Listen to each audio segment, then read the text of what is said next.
This is Jonagan Charfris wishing you a happier, healthier 2021. Dashing through the snow and the one-horse open sleigh. Over the years we go, laughing on the way. There's some to speak, making spirit bright. What a fun it is to ride and sing, singing songs tonight. Oh, jingle bells, jingle all the way. Oh, what fun it is to ride in a one-horse open sleigh. Yeah. Jingle bells, oh, jingle bells, jingle all the way. Oh, what fun it is to ride in a one-horse open sleigh. Dashing through the snow in the one-horse open sleigh. Over the hills we go, laughing all the way. There's somebody sweet, making spirit bright. Oh, what a fun this to ride and sing, singing songs tonight. Oh, jingle bells, jingle all the way. Oh, what fun this to ride in a one-horse open sleigh. Jingle bells, jingle all the way. Oh, what fun this to ride in a one-horse open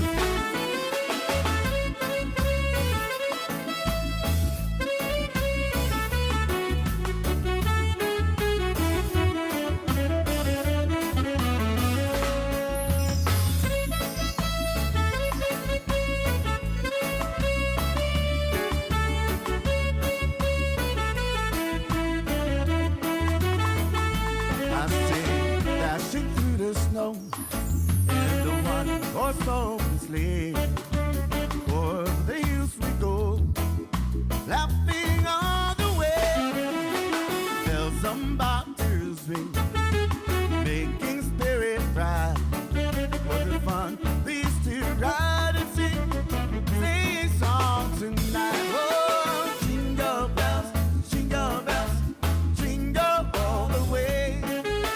Oh, what fun these to ride in a one-horse open sleigh. Yeah. Jingle bells, jingle all the way. Oh, what fun these to ride in a one-horse open sleigh.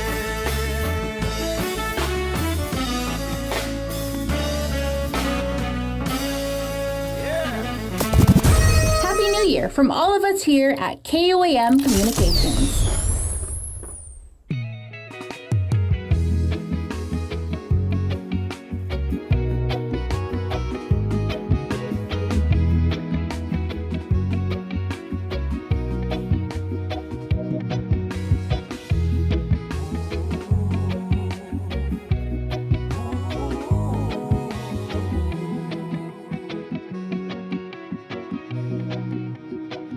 Feliz Navidad.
KUAM-FM Hagaya, Guam. You're listening to The Link with Chris and Sabrina on Breeze 93.9. Così uli di sombranza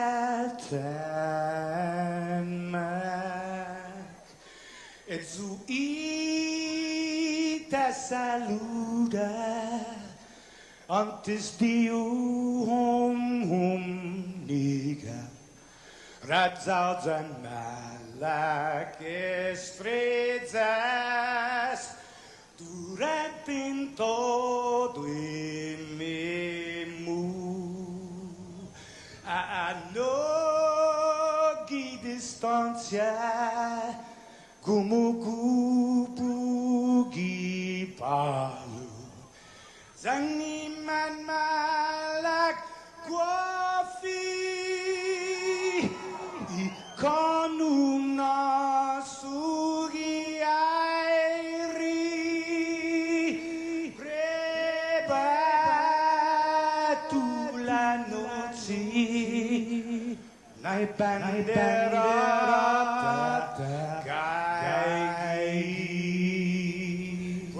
pues atan mi bandera co esta guapumala kilo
saluda antes de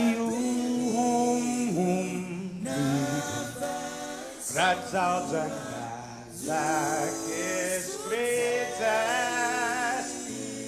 rapping todo em memo. I know que distância como que faz like coffee con una sughiairi preba tu la noci nai banderata caighi questa fanni bandera oh esta poco pumala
antes de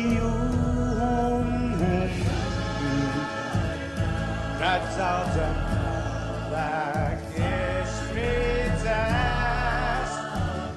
rapping todo em memo.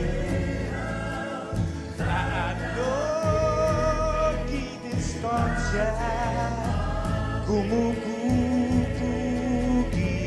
faz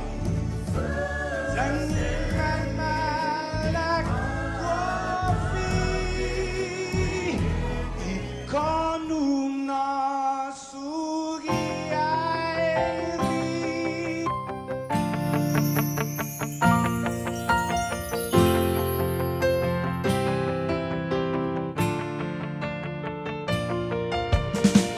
Christmas in the air on Guam.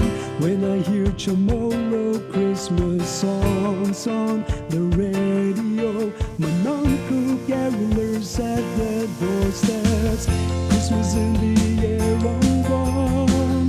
Well, I see Christmas decors into lawn. Christmas shows at Chamorro Village and with festive food. It's a Guam family tradition to bless and respect our elders, to be kind to one another. Feliz Pascua on Guam is an island experience, only a one that you feel the cultural connection. It's season of giving, season of love. Let's share our blessings, care and love, and enjoy our Christmas. Enjoy our Christmas, the island style. Midnight masses at Cathedral Basilica, with friends and family, all dressed in Christmas colors. Greet and meet after Mass, bless your Ninong and your Ninang, then enjoy the Noche Buena to celebrate the birth of Christ. It's a Guam family tradition to bless and respect our elders, to be kind to one another. Feliz Navidad.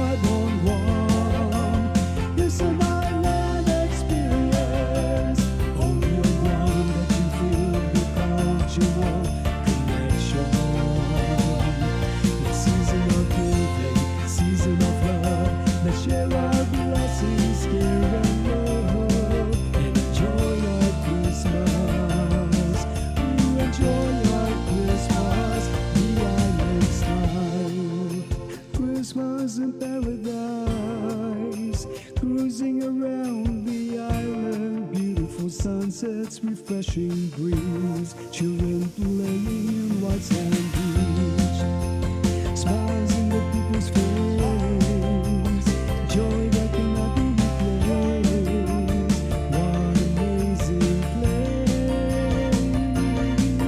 place! It's a Guam family tradition to bless and respect our elders, to be kind to one another. Feliz Pascual, Guam, it's a very love experience. Only one that you feel the cultural connection. Season of giving, season of love. Let's share our blessings, spread our love, and enjoy our Christmas. Enjoy our Christmas, the island style.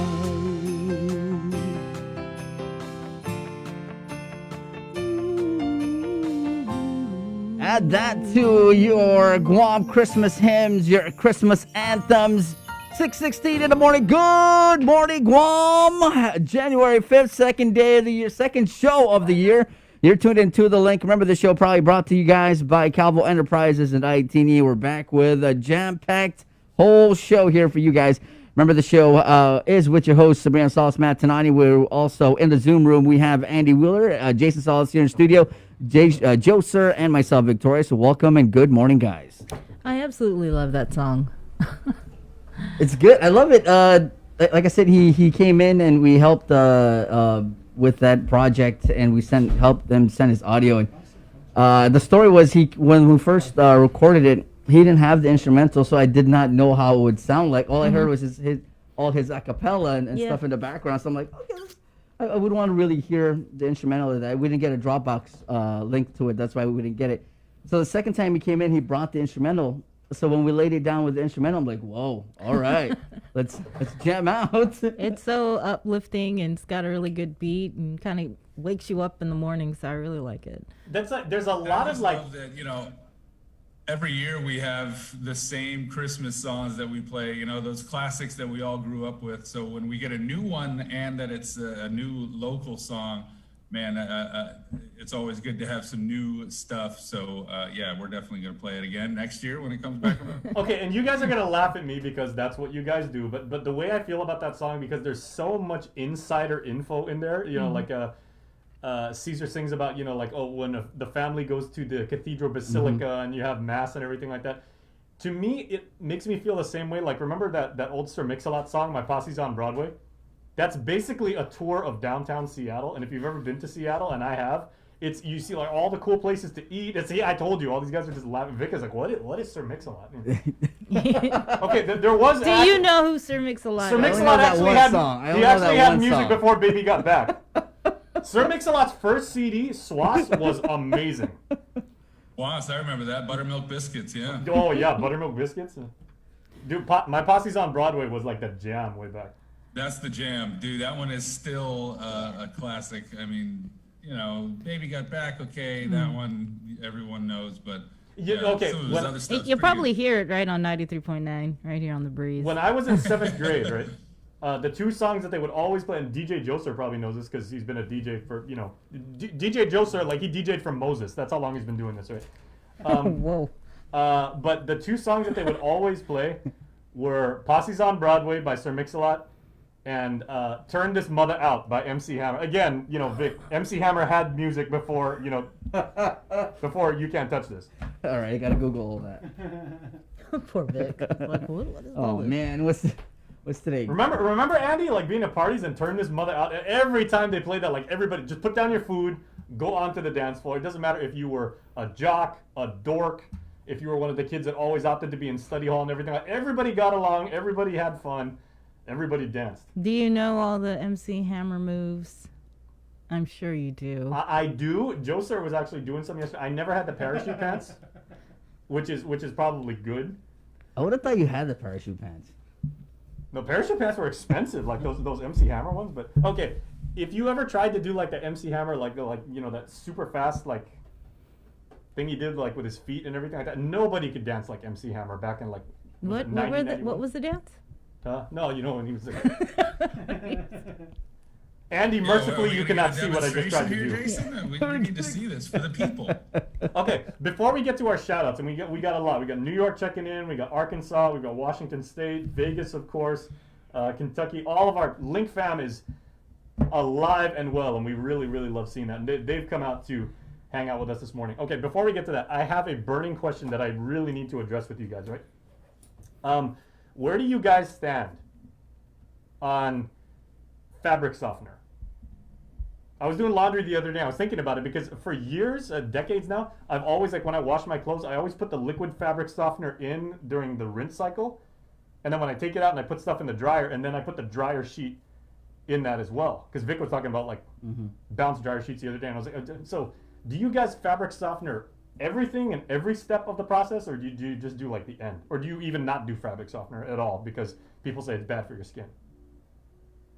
I used to do fabric softener, and then now it's just it washes when I put it in the dryer. Just throw in the dryer sheets. That's it. I kind of skipped that step. now I don't know. Here on the link, we're tackling the tough issues, ladies and gentlemen. We go hard, man. When do you use? Well, Andy, as a newly married man and everything like that, do you even have a choice now? Do you have to fabric softener like all the things? Well, Jason, I've been doing laundry my entire adult life, so this isn't a new development. But yeah, we use it. Sometimes both. If we have the liquid, we'll throw it in the wash, and then the dryer sheets as well. We use those, because they do their job. They soften the fabric. All right. Well, how about our fearless leader, Bree? And now being a parent for many years now, do you actually use fabric softener more or less now that you're not just washing for one? I use it. I use the fabric softener. I use and then the dryer sheets too. Yeah, I like it because the smell. That April fresh. I'm easy to please. This is why I'm single. And they're all fancy now, with the Febreze and all that, Okay, yeah, and then they have the ones with the little the balls, like the scented. iPods, yeah. Yeah. It used to be there was like one scent to rule them all, right? It was always about like April fresh, and now you can have Aloha Breeze or the crazy thing too is like it says like clothesline fresh. It smells like outside. It's like, dude, the neighborhood I grew up in when I was growing up in Bidwell, outside fresh smells like a tire fire. So when I saw that, I was like, I do not want that. Mm-hmm. That was people burning trash like where I grew up in. Yep. Okay. More importantly, Debbie from Bardstown, Kentucky says, my daughter can dance like MC Hammer. That's very, very impressive. Hi, Z. Z coming to us from Alabama, I believe. Arkansas. Sorry, Z. Ooh. That's what I meant. Okay, well, I'm sure everybody in that part of the country is going to be cheering for Alabama when they play the national championship. What is it, Andy, 2 weeks from now? Oh, I think so, yeah. Yeah, okay. Killeen, Texas, our friend Annie Bonds is saying hello, as she always does. Do not mess with the Lone Star State. Hafaday Annie, and I know it's cold in Texas. Brown Sugar Tea from the Long Beach, who, by the way, says, Brie, you look beautiful today. And then she used the 2 kissy emoji. Oh, thanks. Oh, that's love right there. She was saying softener only on rinse. Yeah. Okay. Yeah. Some people don't like their clothes to be too soft. My clothes can't get soft enough. I even like my jeans soft. That's how committed I am to being soft. I look like a dork anyway. I look like like a injured giraffe when I'm walking. You guys know, like when I'm walking through the building and everything like that, I've got this really weird, gallop about myself. But if I'm gonna look like a dork, I'm gonna be soft. All right. All right, Jace. Thank you. Thank you for coming to my TED Talk. Thanks for sharing. What caused this talk of the fabric softener all of a sudden? Jason is just like, I woke up today, and you know what? I got to talk about fabric softener. Like I told you, I had a burning question. This kept me up at night, and then Vic just happened when we were setting up for the show this morning, mentioned like dryer sheets, and I told nobody about this. I was like, I got a question I want to spring on the team and everything. So thank you for the feedback, guys, and thank you for wasting essentially the last 7 minutes of your life on me. Also, happy KWAM anniversary to Sabrina. My anniversary? January 5th. Is it? Oh, wow. Almost forgot. I remember So the email. everybody knew this except for her. Okay. I've been here so long. Okay, I'm gonna tell. Okay, real quick before we get to news now, I'm gonna tell you guys an inside story. There came a point when Sabrina and I have been working together now for 21 years. She called me this one time. This is maybe about 17, 18 years ago, screaming at the top of her lungs, screaming bloody murder. Jason, I need you. I dropped everything I was doing, ran from my office all the way over there, and I was like, "What? Are you okay? Do we have like a breaking story? Did something happen?" I'm already thinking, okay, put it up on social media, put it up on the website, get it out, blast it over text message, everything like that. She's sitting there and she's typing at the typewriter, and she's like, "What's my birthday and how old am I?" You said typewriter. No, you didn't. Yeah. You forgot your own robe. Okay. But there is a point in your life as you grow and as you mature when you can't even remember how old you are. And you don't want to do the math. Okay, Vic, you're the youngest here and everything like that. You're like eye rolling at us right now. But there is going to be a point when you're like, okay, I know when my birthday is, but how old am I again? I went through this, I think, when I was in my late 30s. I was like, dude, am I 37 or 38? I'll get there. I'm almost there. Almost there. You're what, 27? 31. Oh, sorry, 31. It's all right. Still. Okay, you're 31. I'm 46, which makes Andy 43, 45. Sabrina is Mm-hmm. All right, hey, my day has started, man. I got to talk about I got closure on my commitment to laundry softness, so I'm good. All right. Are you ready? Not sure how we're supposed to follow that, but okay. All right. I can just drop the mic and I'm a happy man today. All right. It was Inauguration Day on Monday with Guam's newest elected leaders taking their oath of office, and with more headlines, here's Tyler Mazzanani.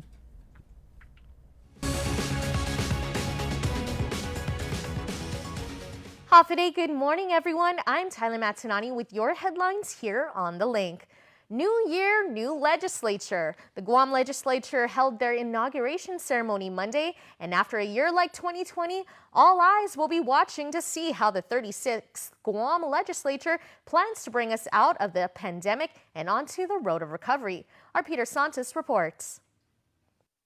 As we welcome in the new year, we welcome a new legislative body. Members of the 36th Guam Legislature were officially sworn in today, and with the new legislative body comes a new speaker. After serving as vice speaker back in 2016, unanimously elected Speaker Therese Terlahi finally gets her turn to lead the legislature. I'm feeling very grateful, and I think we need to communicate very well. That's a challenge, right, that we are going to have to overcome. I think we can't have personalities dividing us, and we can focus on issues. So communication is one of my priorities. I think more deliberations. I welcome all ideas, suggestions, and input. I think that's the way to go forward. Speaker Terlahi says that the people deserve a truly transparent and open government. Openness, that's the other key. It's like we will never create good policy. We can't be completely open about what the facts are underlying that policy or what the situation really is. So the more openness, the better. And that's going to take all three branches of government to work together in that. According to former Speaker and newly elected Vice Speaker Tina Munya Barnes, it's time to clock in. A lot more work. As we continue to recover, as we continue to bring our community back to a sustainable business community so that we can be all on our feet, I think it is important that we continue to work together. We have to get back on our feet, and by doing so, we have to work extra hard. And that's what I'm going to do. Roll up my sleeve and continue, not stop working. We got to work. Making her way back to the legislative floor, Senator Joanne Brown says accountability will be a focal point for her. I ran on an anti-corruption platform, and that's certainly something I will focus on in this legislature, as well as ensuring that while we talk about transparency and accountability in government, that's not a normal practice. And that's something certainly I will be pursuing legislatively to ensure that our government is more transparent to our people and accountable to our people. You know, you see a lot of people that are they don't have a lot of confidence in government. They're almost discouraged because it's like, oh, you could change the names and the people that are in office, and that, they seem to see these same old practices. And I think the time's come. I think our people want that change. Newly elected GOP Minority Leader Senator James Moylan says he's focused on boosting the economy. It's the small businesses that need to survive, and it's been quite tough for this about a year now, and the future, what the federal government is providing us is helpful, but it's not the only answers. We need to look at a lot of measures to help boost the economy going, and that's by removing fees, reducing taxes, and building jobs. We're not waiting, we're getting busy right from day one. Reporting for Guam's News Network, I'm Peter Sanchez. Right after the inauguration, the first bills were introduced, all to lower taxes, as promised by Republican members Jim Moylan, Tony Atta, Chris Duenas, and Frank Bloss Jr. One measure would reduce the business privilege tax from 5% to 4%. Another would place a 2-year suspension on the tax increase for high-value property worth $1 million or more, except for residential homes. And a third would raise the gross threshold on limited BPT exemptions from $250,000 to $500,000. The GOP lawmakers say it's the first in a series of initiatives they're calling Let's Get Guam Moving, focused on prioritizing economic recovery. Kicking off the new year, Department of Public Health is conducting a 2-day drive-through community testing. The rapid tests were administered Monday morning from 9 a.m. to noon at the Guam Community College's library parking lot and continue to today, January 5th. There are 300 COVID tests available for both days. However, Monday's operation resulted in a rather slow turnout. DPHS's Public Information Officer Janela Carrera suggests it's because of Guam's low positivity rate, start of the new year, and the arrival of COVID-19 vaccines. Even though our positive cases are down, it doesn't mean that we let our guard down. So it's important to get tested out there, especially if you're feeling symptoms. And even if you do get vaccinated, it doesn't mean that you have to stop with the preventative measures like wearing your mask, social distancing, and washing your hands. The testing is free and is not invasive. According to Carrera, DPHSS is administering the shallow nose tests and results are ready on site within 15 minutes. In partnership with GCC, DPHSS has dedicated the first hour from 8 a.m. to 9 a.m. on both days for student and faculty testing. That's the news for now. We'll see you all at 6 tonight on Primetime. In addition to community testing, public health remains busy this week with vaccinations. A second dose for the Phase 1A or healthcare professionals COVID-19 vaccine is scheduled to begin Thursday the 7th through Saturday the 9th. A location and time has not been determined. However, according to public health spokesperson Janela Carrera, this topic, amongst others, were scheduled to be discussed during last night's Vaccine and Antiviral Prioritization Policy Committee or VAPPC.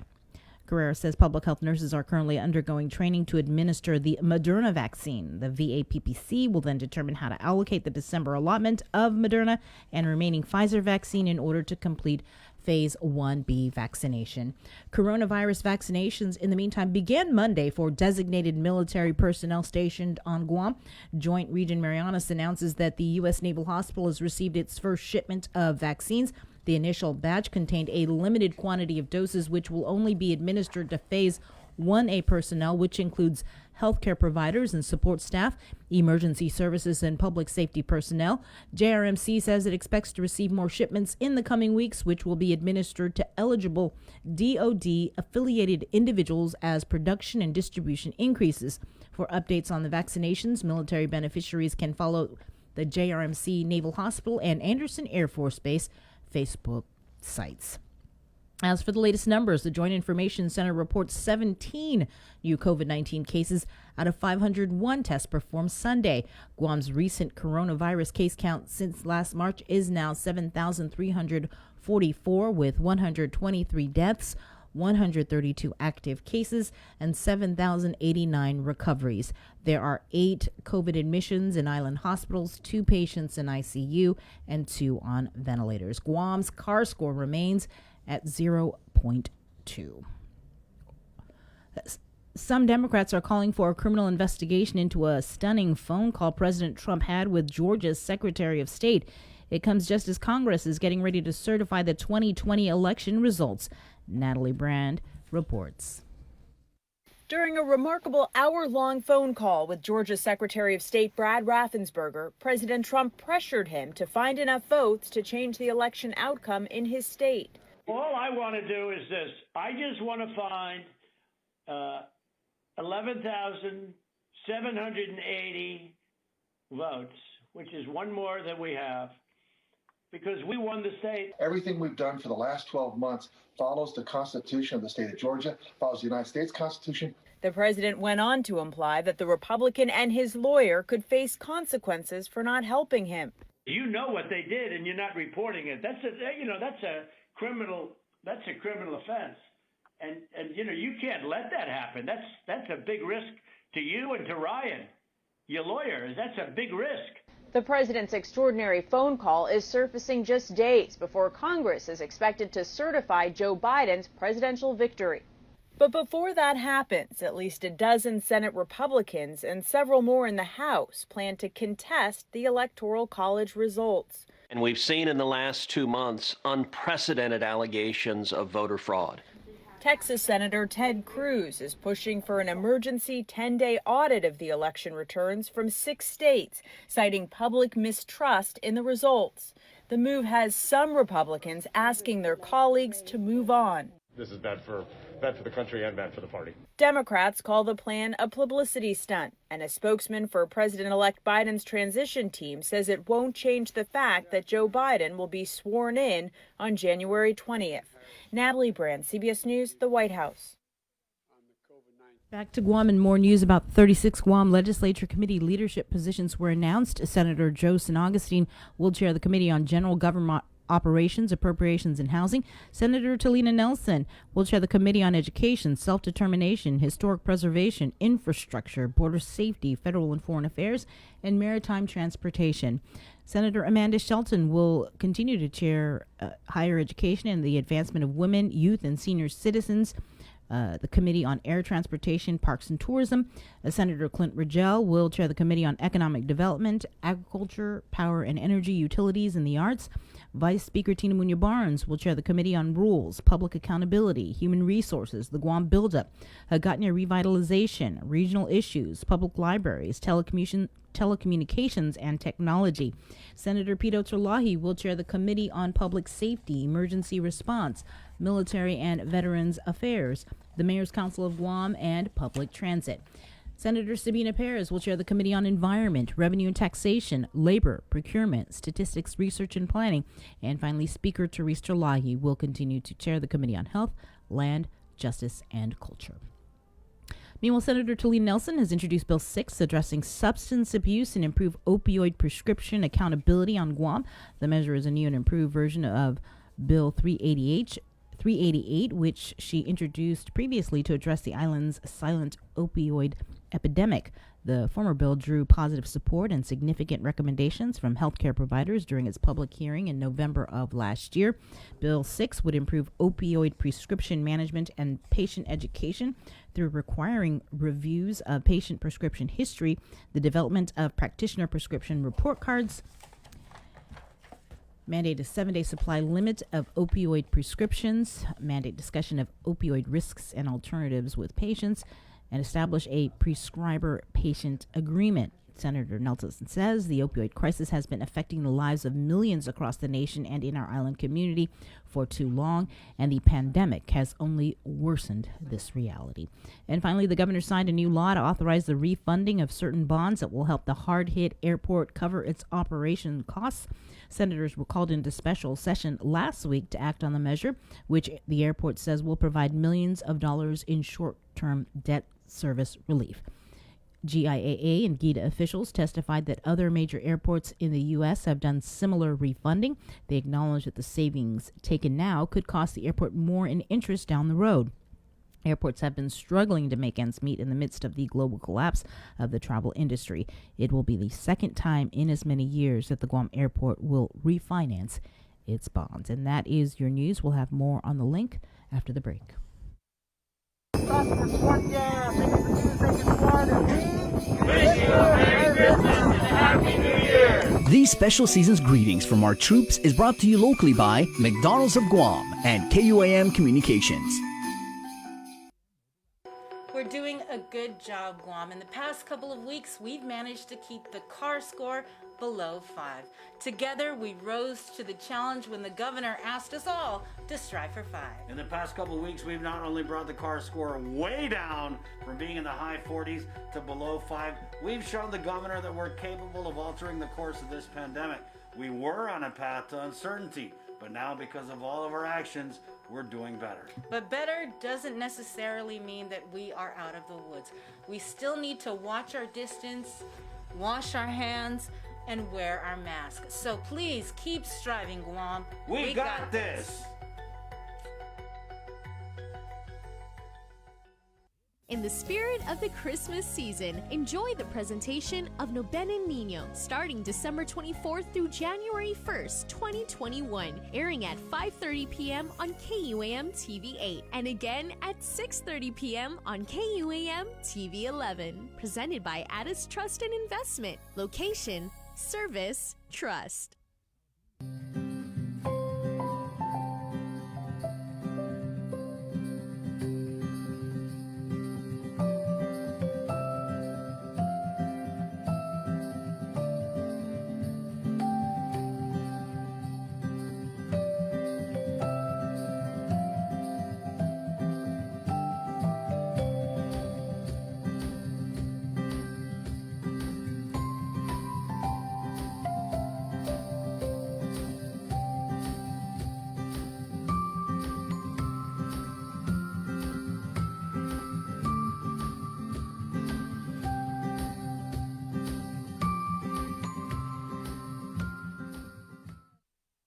Release that came out, actually it came out of the Guam Homeless Coalition, not necessarily out of GRTA, but you know, regardless, it is some good news and some positive news coming out of GRTA with regard to, I guess you could say, kind of shuffling around of some funds to help the Guam Homeless Coalition. If you could, I brought you on here, if you could just kind of unpack the news.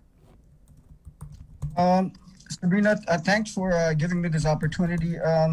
Essentially, what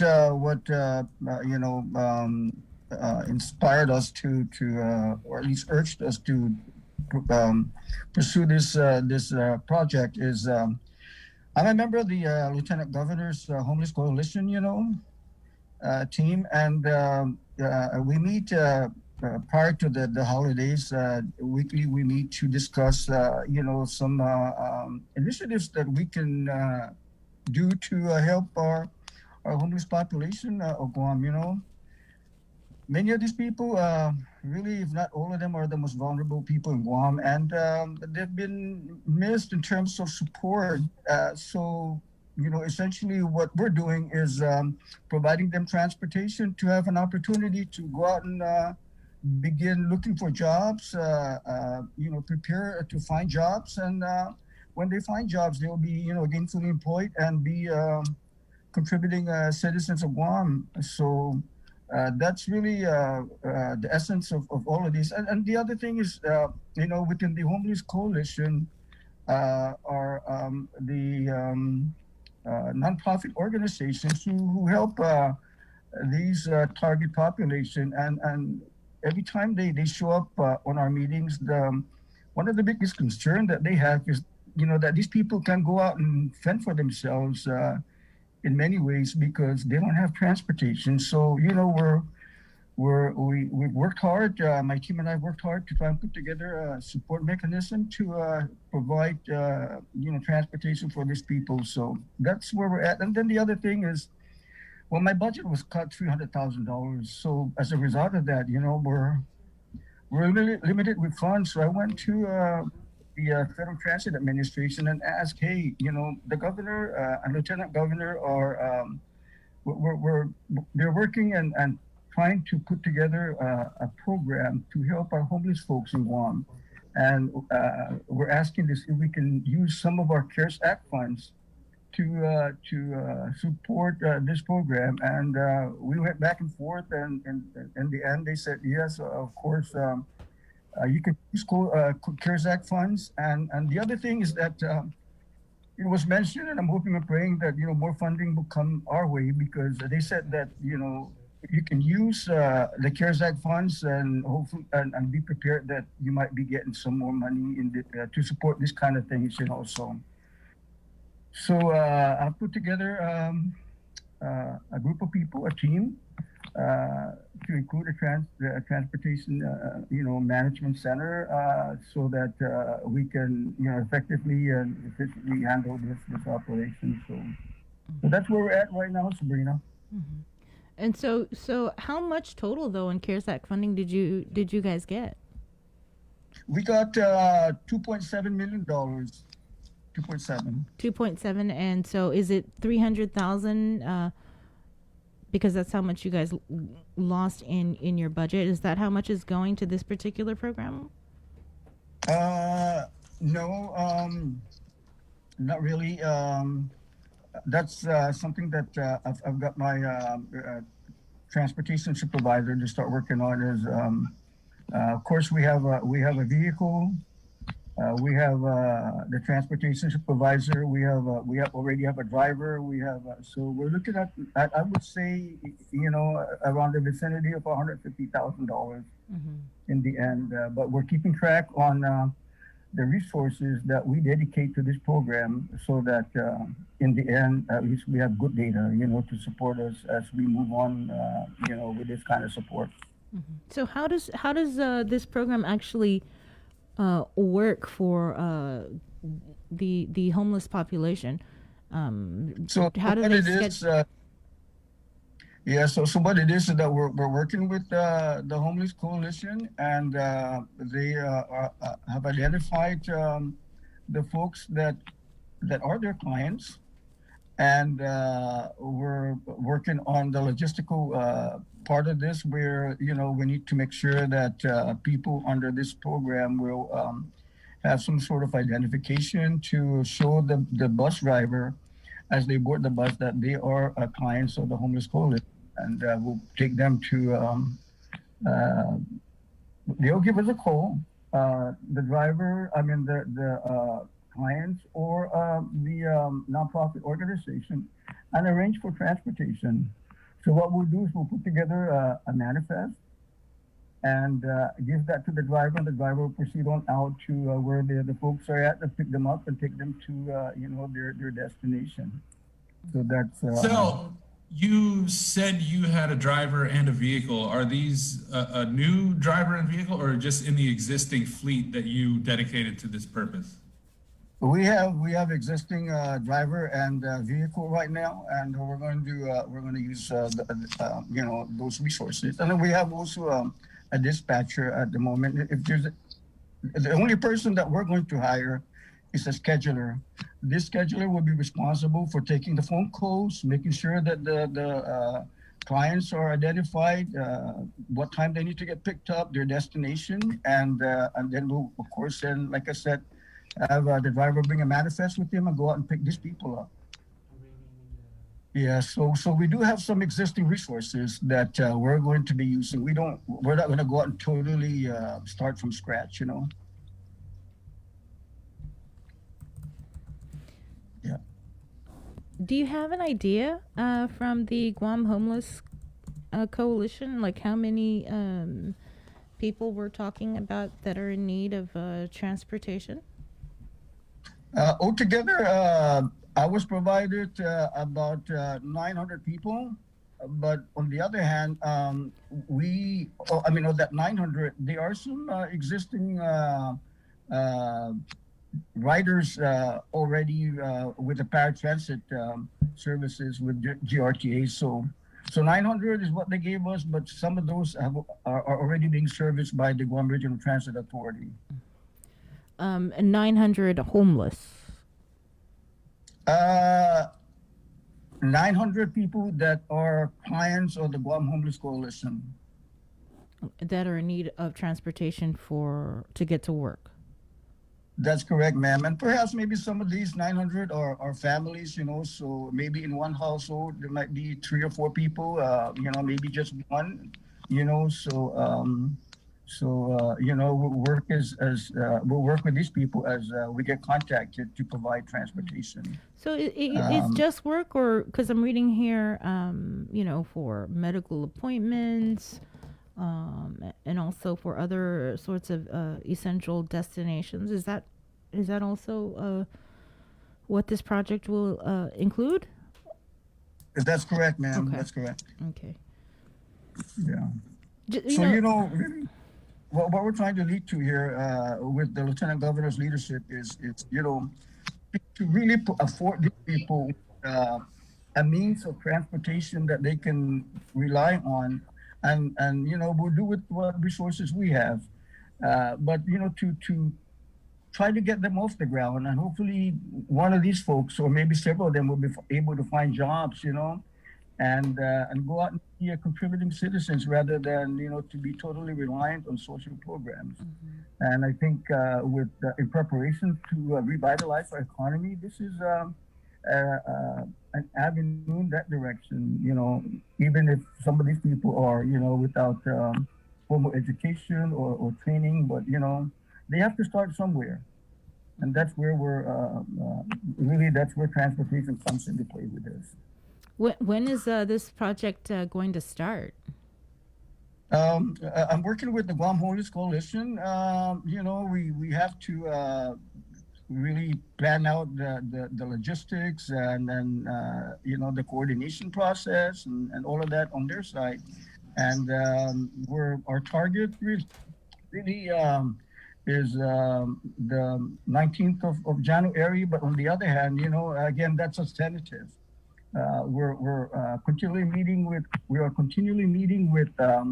the coalition, and as we firmed up plans, definitely if 19th is a good start date, then we'll start that day. Otherwise, we'll just have to make sure that we have firm plans, and when we start, that we'll start as efficient as possible. And aside from the Guam Homeless Coalition partnership, what has been the ridership? What has the ridership been like over the past several months? Have you seen low numbers or? Pardon me, ma'am. I'm sorry. The ridership numbers for GRTA. Have you seen a decrease or? Because of COVID-19, the numbers have gone down, but as the governor begins to reduce the restrictions, I firmly believe that the numbers are going to go back up again. So, and then the other thing is Sabrina, Jason, gosh, and I'm sorry, but anyways. We also have some federal grants that we competed, grants from the Federal Transit Administration. And we have an AIM grant that will allow us to do feasibility study to start with University of Guam, to start Uber-type transportation system. We also was able to get $9.5 million from the Federal Transit Administration. These are competitive grants. We competed with other federal agencies in the United States. So apparently our grant applications were successful. But anyways, we got $9.5 million to purchase electric buses, cars, a transportation management system, and do the park and ride. So, we have 2021 is going to be quite challenging with GRTA. I have a good team that I'm working with, and we're focused. We're also hoping to finalize the design of our facility. And by the second quarter or third quarter of 2021, I'm hoping that we can do groundbreaking. We'll find a place, a permanent place where we can our transit operations. So we're moving right along, and of course this project with the Guam Homeless Coalition is one of the things that we're working on within 2021.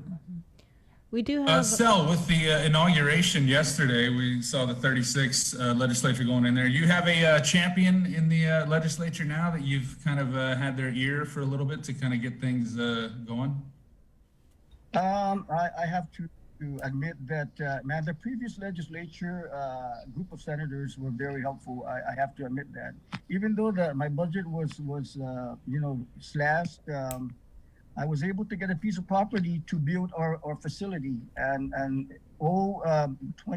15 senators supported me in that regard, and when we submitted our grant applications, I went to the former speaker. She wrote me a letter of support, and Senator Peter Terlahi.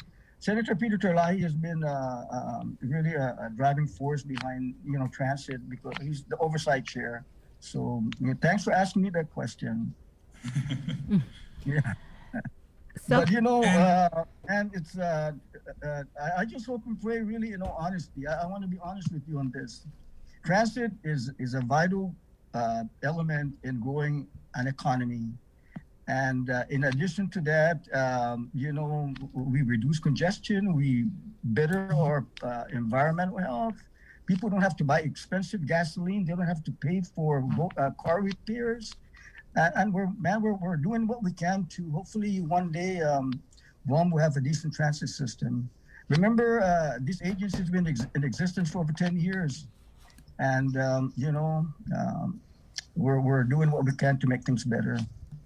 And we know that, resources, funding, obviously that's an issue that many agencies are having to deal with. But, sometimes we forget that people that may not be homeless, but they don't have a car, they need to use the transit. So a lot of times, as you said, it's vital for the economy. It has so many benefits.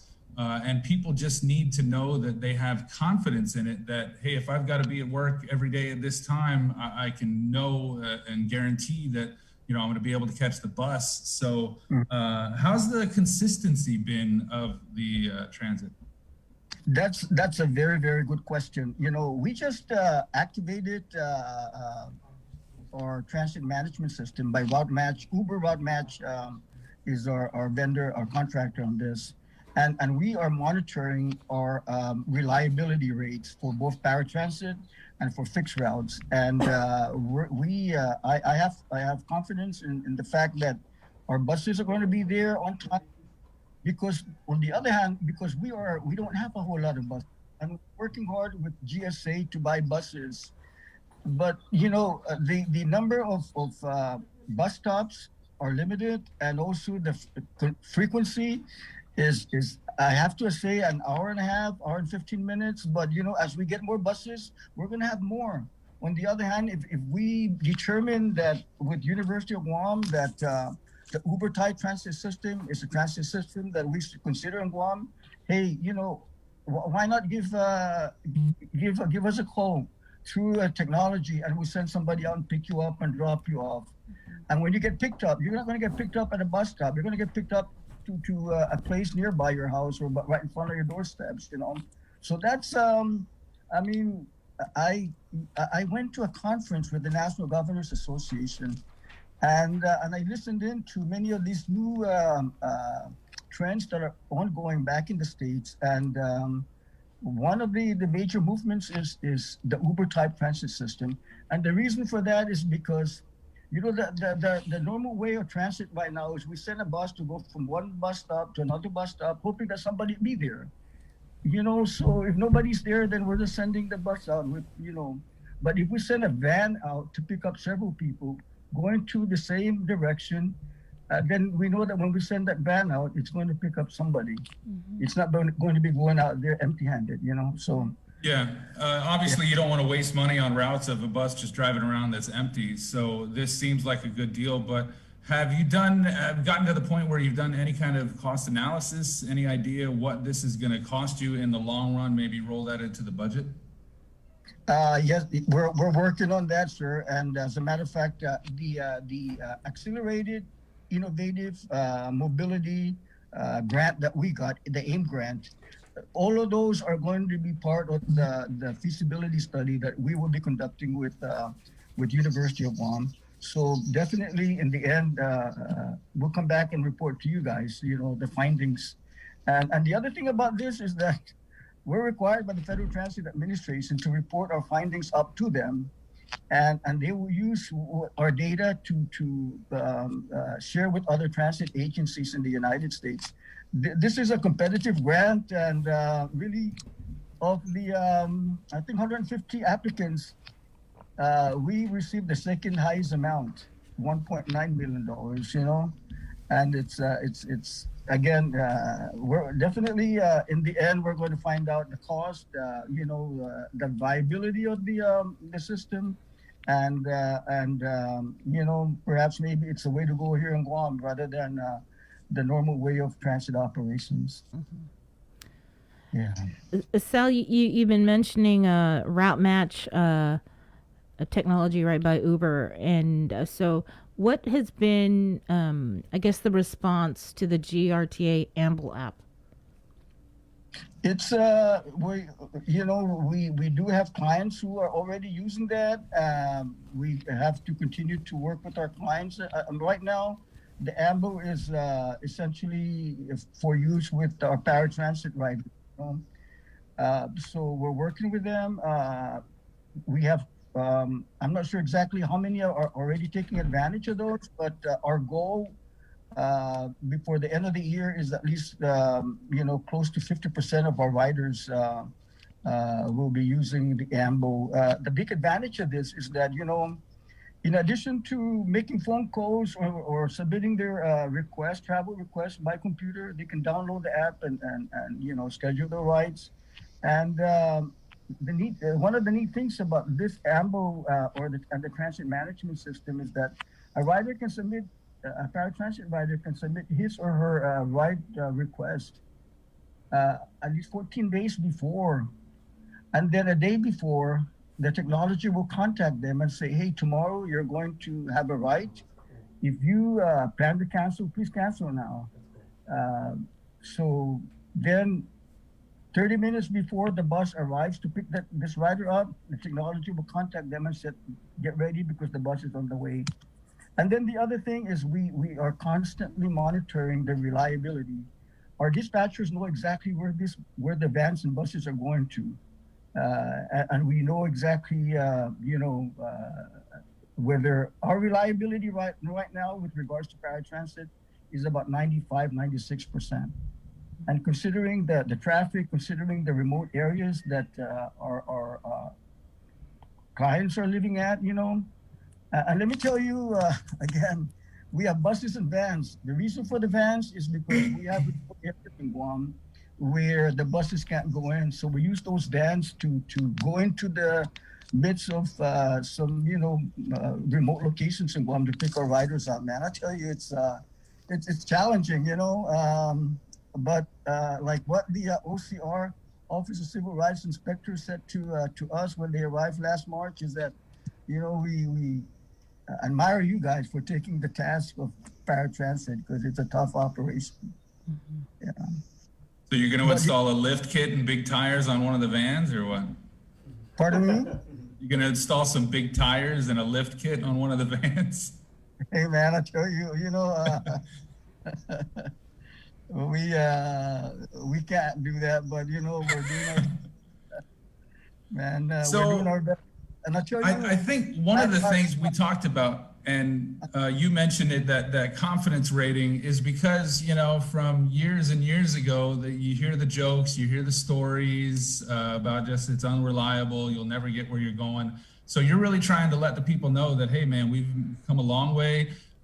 Confidence is up. And as you said, 90, 95%, that's pretty good. And I think the people need to know that. Yeah.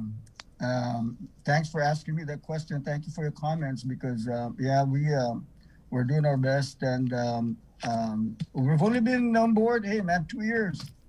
Give us another 2 years, and I feel very confident that we're going to make things better. Yeah. Well, thank you, Sal, for coming on. Was there any other news you wanted to share about GRTA? No, I'm good for now. I really appreciate you guys giving me this opportunity to share what we're doing, with the GRTA. It's been challenging, but we're focused and we're going to do our best to continue to provide the best for Guam. Again, thanks, and we'll contact you all if there's any need to share some information. All right. Thank you. Okay. Happy New Year. Stay safe. You too. Thank you very much. I appreciate this. All right. Take care. All right. That was Sal Babauta. Lots of things going on with the GRTA. They've got this partnership with the Guam Homeless Coalition.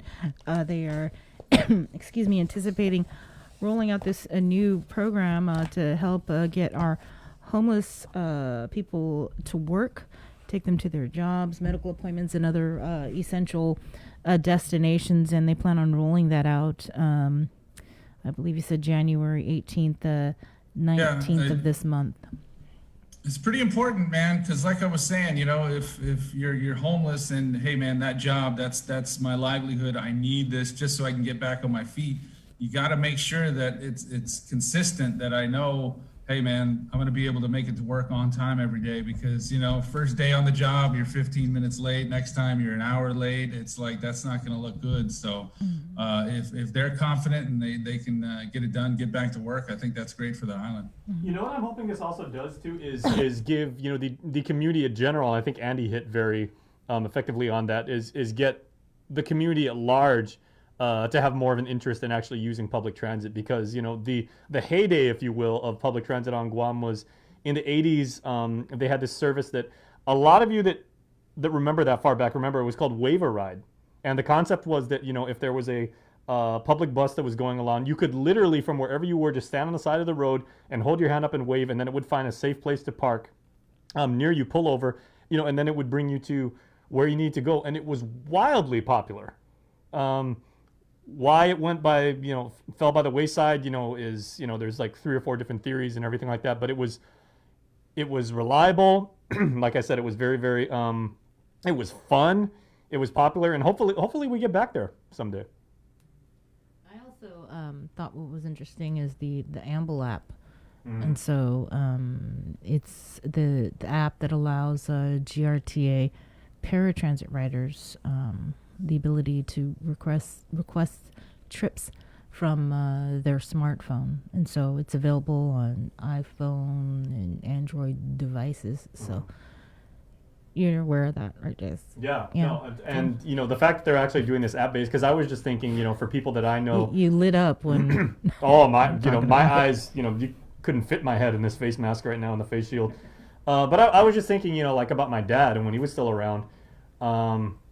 If he had needed a ride, because when he was, he was wheelchair bound at one point, then became, dependent on a hospital bed. So we had to bring him around. But if he was able to do that, it's much easier for people in that state to, maybe use an app. And even if it takes them like, 3 or 4 minutes to actually negotiate and navigate through the various screens and then book a ride or contact with someone, it's easier to do that than trying to say, can we crank out a phone call in like 45 seconds, and you've got somebody else, on the other side, and there's obviously much more people that are trying to get through, and it's a very elegant way to actually manage that whole process. So I mean, thumbs up to GRTA. Yeah. Plus the fact that I'm just a software guy, and the fact that they're using stuff that's based on Uber's technology is very impressive. Right. All right, we're going to go back into the Zoom room where we have got Dr. Felix Cabrera.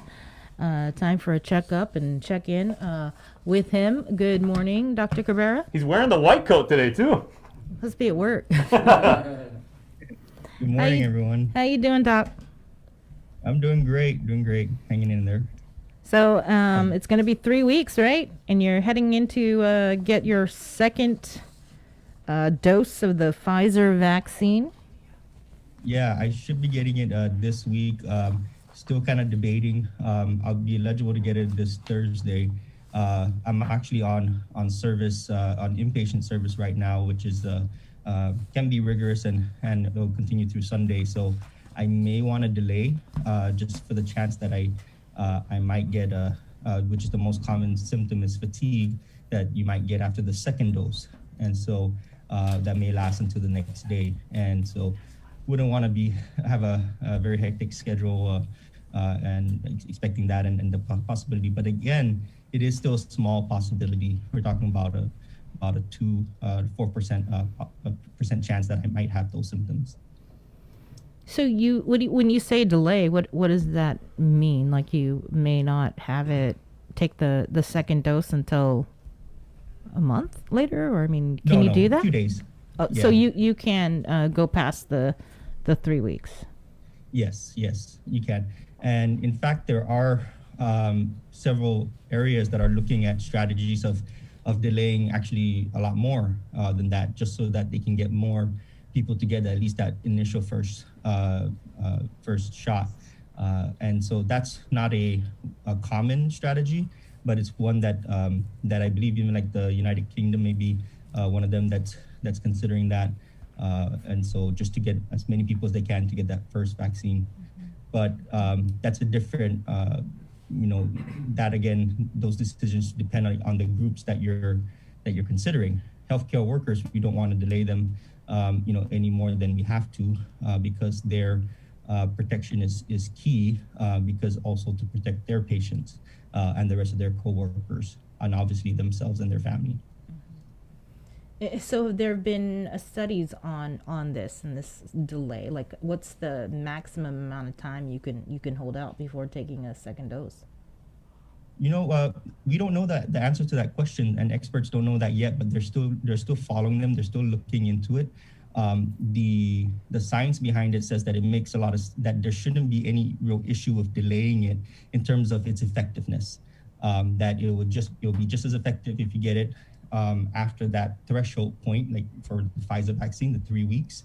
And as long as you get it later, then you should develop the expected immunity after that second dose. The reason why we know that is because there are other vaccines that require our serial doses. For example, hepatitis B, it requires a serial dose. And that second dose can be, for example, you get your first dose, and then that second dose can be 1 or 2 months later. But if you miss that, then you can always catch up. And so we know that the immune system works that way, and it shouldn't be an issue with that second booster. What are the side effects from the second dose? You mentioned fatigue. I mean, how much of a difference are the side effects between the first dose and the second dose? Well, when you think about it, when a person gets their first dose, they're being introduced to this foreign object basically for the first time, and the body doesn't really know how to respond to it except to start making its own antibodies and start protecting yourself. Now, when it sees that again, now it's primed. Now you already called in the reserves. The military, so to speak, is primed. And then when it sees that enemy again, in this case, it's just the dose of the vaccine, it hits even harder. And then it kind of, it's a big exercise for it. And that's the body responding. So therefore, there could be more symptoms associated with that response. Okay. Have you heard here on Guam whether or not there have been any serious adverse reactions to the vaccine? Yeah, and so before I answer that question, which there hasn't been many, is that when we understand about the symptoms that we're having, let's make sure that we're very clear that it's not like you're getting symptoms of COVID. Okay, you're not getting symptoms because of that. Your symptoms is your body's response and making you immune and building up your immunity. That's the response that we're seeing. And so when somebody has a reaction to a vaccine, that's different, okay? That's them responding to some sort of chemical or some additive that might be in that vaccine itself. And it's been extremely, extremely low. And apparently there's reportedly only about 3 cases so far out of the nearly 5,000 people that we've vaccinated already. And so that's very low. And these weren't anaphylaxis reactions. There was one that was thought to be anaphylaxis. It technically was not. And these were relatively mild to moderate and resolved, shortly thereafter. Public health, they were saying that staff are being trained on the Moderna vaccine. Is there like a difference with the administration of the Moderna vaccine versus the Pfizer vaccine? Or are there different protocols? For the most part, not really at all. And it's similar throughout all vaccines. When they're administered, it's pretty much the same principles involved, but it's just getting familiar with it. familiar with the vial, familiar with the syringes and drawing, and just making sure that those tiny little differences are noted and that you're familiar with it and you're not caught by surprise. For example, the Pfizer vaccine came with its needle and syringe, and that needle and syringe was actually quite advanced for some people who usually use a regular needle and syringe. But this one here, when you press it and you give the vaccine, after you take out the needle, you press it down a little bit further, the needle retracts. And so it doesn't poke anybody afterwards. That's pretty advanced, and that's a safety measure. And so just getting familiar with these type of safety measures or is an example of that. So just, nothing major, but it's more the nuances of that, for example. There was something that happened last week during the vaccination clinic. I thought it was pretty amazing, just the sheer turnout of the island's Menomco. Those lines were really long. I mean, were you anticipating that many Menomco to go out and go get vaccinated? It was kind of the one thing we did know for sure is that this was a group that was very motivated, and for very good reason, and so it was a pleasant surprise. And I know there were issues that were reported about especially the first day, some kinks that had to be worked out, but that shouldn't overshadow in any way the major success of these vaccinations, and that they were tremendous. And what they ended up doing, triple what they thought they could do in a day, about that, when the demand rose. What was when you saw the lines, what we didn't really take into account was how fast those lines were moving, actually. So if you walk, you sit down. By the time you sit down, you have to get up and walk again. And so and they were getting them, what they did in the makeshift way of changing the process.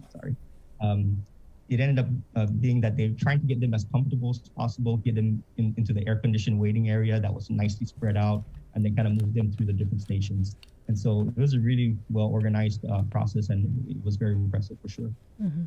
We do have some questions from our viewers. Can you mix one shot Pfizer and the second shot Moderna? And so the recommendation now is to not do that, and that everything is being done to avoid that. But we have to know that there may be a situation where that may occur. If somebody's getting their first shot in one location and getting it, let's say they got the first shot in the States and they're getting their booster here after they travel. So there's different nuances where it may happen accidentally, but it's not recommended. In the end, it's thought to believe to still potentially be effective because they're so similar. But it's not like, so if you got a Pfizer shot, then your second shot was a Moderna, we don't come back and give you another Pfizer one. Well, so that's not gonna happen here. But yeah, everything so far, and we've only been giving out Pfizer vaccines so far, even with the arrivals of all the Moderna vaccines. It's still being Pfizer. We're trying to use up our Pfizer supplies first, obviously, because that takes more logistics in keeping it stored. Mm-hmm. We have another question. What's the coverage percentage after the second dosage of vaccination? The coverage, as in if the question is referring to the effectiveness of the vaccine. So right now, what we're seeing is that after you get your first dose, it may be as much as 50% effective, right there, and that's great. And that's about the minimum that the WHO recommends for us to get this pandemic under control. And that's why some areas are just trying to get as many people to get that first vaccine. However, after that second dose, it rises up to as much as 95%. So that's a big jump. So that's why we can't undersell the importance of getting that second dose. But if the main goal is the immediate harm reduction, then in some areas that are being hit very, very hard right now, like parts of the States and the United Kingdom, then they may look at those different strategies. Thankfully, knock on wood, here on Guam, we're doing okay that we want to kind of go through the process as designed. Mm-hmm. Are you part of the VACPP? Yes, I am, and we did have a meeting last night. Yeah, can you kind of let us know what happened during the meeting? Well, there's as we go through the different discussions, we talk about the different groups and we talk about the priorities and what might be unique to Guam. and the area, and then. But one thing that I think the group, no matter how much discussion we have about different industries and different parts of services, is that it comes down to saying we need to do as much as we can to reduce the deaths and to reduce the hospitalizations. That should always be our first goal. We've been going through this pandemic for more than 9 months, and so with that being said, we've proven that at least with our essential services, our essential government services, that we can still operate. And so areas that are saying that we should fortify those, that's true, but it shouldn't come at the expense of trying to protect those that are more vulnerable. So the focus has been shifting to more vulnerable, when we've been trying to vaccinate the vulnerable and fortify our social services, our essential services. But then now I think it's clear that we really are saying we really want to vaccinate the vulnerable more so and get that done more quickly. Mm-hmm. We have what's the timeline on home vaccinations for the homebound Manumco? That's a very good question. I don't know the answer to that. I know it's in the works for sure, and that they've been working on that. I wish I had a direct update, and perhaps somebody else from public health can give maybe Janela Carrera can give an update on that. But the key part here is that when we think about the vulnerable population, is that we're thinking about, of course, those with comorbidities, and we're thinking about age as well. And so in trying to balance that, all about comorbidities, how do you prove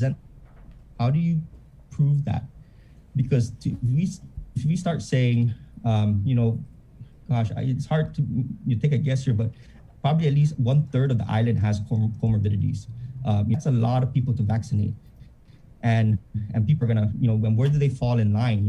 One person with just hypertension, which is a comorbidity, versus one person with diabetes. How does that compare with some person who's had a heart attack in the past but doesn't have either of those? So these are questions that we don't want to slow down the process. And so if what seems like it would be a common sense thing is to say, get a order from your doctor, right? Not everybody has a doctor. Yeah. Not everybody, and those who do have doctors don't have, just direct access. They can just call their doctor up and get a prescription. And so that's may not be the most efficient way. It may slow down the process. So that's part of the discussions that we've been having as well. And so in one of the thoughts that have been placed out there is that we go by self-reporting. Okay, and that if people self-report their own and they put it in their questionnaire right ahead, review it quickly, see it matches, then get the vaccine. That may be just as good. And that if anybody's gonna fraud that system, I think that's obviously an ethical and a moral no-no. And what we need to do is to ensure that and have some trust in our community that we want to protect each other and protect ourselves, especially if we believe we are vulnerable. Mm-hmm. Doctor, in this day and age, we've seen that misinformation and disinformation kind of rule quite a bit. Are you still having to battle these, fake stories and the misinformation out there? I think that's never going to go away. And I think there's always going to be new things that are going to come up. So that's always going to be a challenge. So we just stick to the facts and we say what we know and don't make any claims about things that we don't know for sure. That's not supported by evidence and by expert opinions. And so most of what I say is I'm just repeating things that experts are saying. And I do my best to look at the individual data itself and the studies to ensure that I understand it well, and to see why they think it's the right opinions and that. But the other misinformation, I haven't heard anything new. I'm glad to try and help debunk any right now if you want to go over a couple. No, I just you see these things online, and I think a lot of it is just a lack of understanding of some of the basic principles behind this vaccine. And some people you've seen that they get the first round, they're like, all right, hey, I'm vaccinated, time to go about my business. But you know that as you said, it's only 50% effective. And so people just kind of need to stick to what the doctors are telling them. And I think, Andy, what another thing that we have to understand is that sometimes disinformation is not on purpose. And it may be people making what would sound like logical deductions about certain things. Like, for example, I got my vaccine. I got even my second dose of the vaccine. Therefore, I don't have to wear a mask anymore. And I don't have to practice the 3 W's. And so the key part there is that is 100% false. Is that even if you're fully vaccinated, it does not mean that you can't potentially spread coronavirus. You may not get sick from it. You may end up being somebody who would have ended up in the hospital to now just being asymptomatic. That's a real possibility. And because of that, we can't adhere to all the tried. So that same thought process extends to quarantine. And that just because you have the vaccine doesn't mean you're exempt from quarantine. It's not a, there is no immunity passport, as of yet. Maybe there will be, someday, but right now that's not the case. Everything else is status quo. Okay. We do have a question. A question that was never answered. Can a patient get the vaccine even if they have asthma, COPD? COPD, sorry. COPD. Mm-hmm. Yeah, COPD. And so... yeah, I'm not a doctor. Yes, they can. Yes. So COPD being chronic obstructive pulmonary disease, typically seen in smokers, not all the time though, but you see that in long-time smokers, and then asthma being, just about anybody can potentially get asthma. Of course, those are 2 respiratory diseases, and you definitely, once your group is called, and you're going to get vaccinated because you are at higher risk of complications from COVID. You were a little bit breaking up a little bit. You said yes. Yes. Okay. Definitely. Once you're able to get the vaccine, you should not delay it. Okay. Do you have any information, or what are you tracking with this reported new strain of COVID? Well, the one thing we do know is that it's spread. It's likely even than what we're just especially to sequence the strains on a more regular basis. Therefore, we're starting to identify them, similar to the ones in the United Kingdom. Now, what we do know about them is that the key part there is that they're more infectious, as in they can spread much more efficiently than the baseline SARS-CoV-2 virus. And so the key part about that is that what we are not seeing so far is that it doesn't necessarily mean that you get more sick from it. Okay, so that's good news right now. The key thing is that we have to also still understand that if it's more infectious, then the likelihood of getting to somebody who's more vulnerable is higher. So ultimately, it will contribute to more hospitalizations and deaths ultimately. But on a per person basis, it's not necessarily going to make you more sick than the baseline. The other question that commonly comes up is, will the vaccines we're using now cover these variants? And right now, all the science and the opinions are pointing to yes, it will cover it, because what's mutated has nothing to do with what is being targeted. And the great thing about the 2 vaccines that are approved right now, the Moderna and the Pfizer vaccines, them being mRNA vaccines, is that we can tweak them, and we can tweak them so much easier than any other vaccine that's even being developed using different methods. And so if there ever becomes a strain that becomes resistant and escapes the vaccine, so to speak, a tweak may be all that's necessary with a booster. and then that may be enough to take care of that if that ever becomes a true issue in the future. You know, well, I was reading, I think this new mutation or new strain, it's in California, Colorado, Florida. How would we know? I mean, if it's on Guam, the current tests that we have, I mean, is it able to detect if it's a new strain? So right now, no. So we don't do genomic sequencing here on island, and so that would be we would have to send the samples off island to be tested. And so right now, the public health is working with the CDC to arrange that so that we can participate in their strain surveillance program, so to speak. And so you know, the whole country is joining in on that. And it's not just so much so that we can find out if this strain from the United Kingdom or the one down in South Africa, you know, and the other variants, if they end up Guam, it's also that here on Guam, we develop our own new type of strain, and so it's just a general surveillance, and it's a good idea to do it. And what's great now is that it can be done, you know, relatively simple compared to what it was. You know, I think I was still in college when they sequenced the human genome for the first time, and that took you know, many decades. And now we can do it, you know, in very, very short order. In you know, just a few hours, sequence a virus and make sure and see what the whole genomic sequence is for that specific virus that infected that particular patient.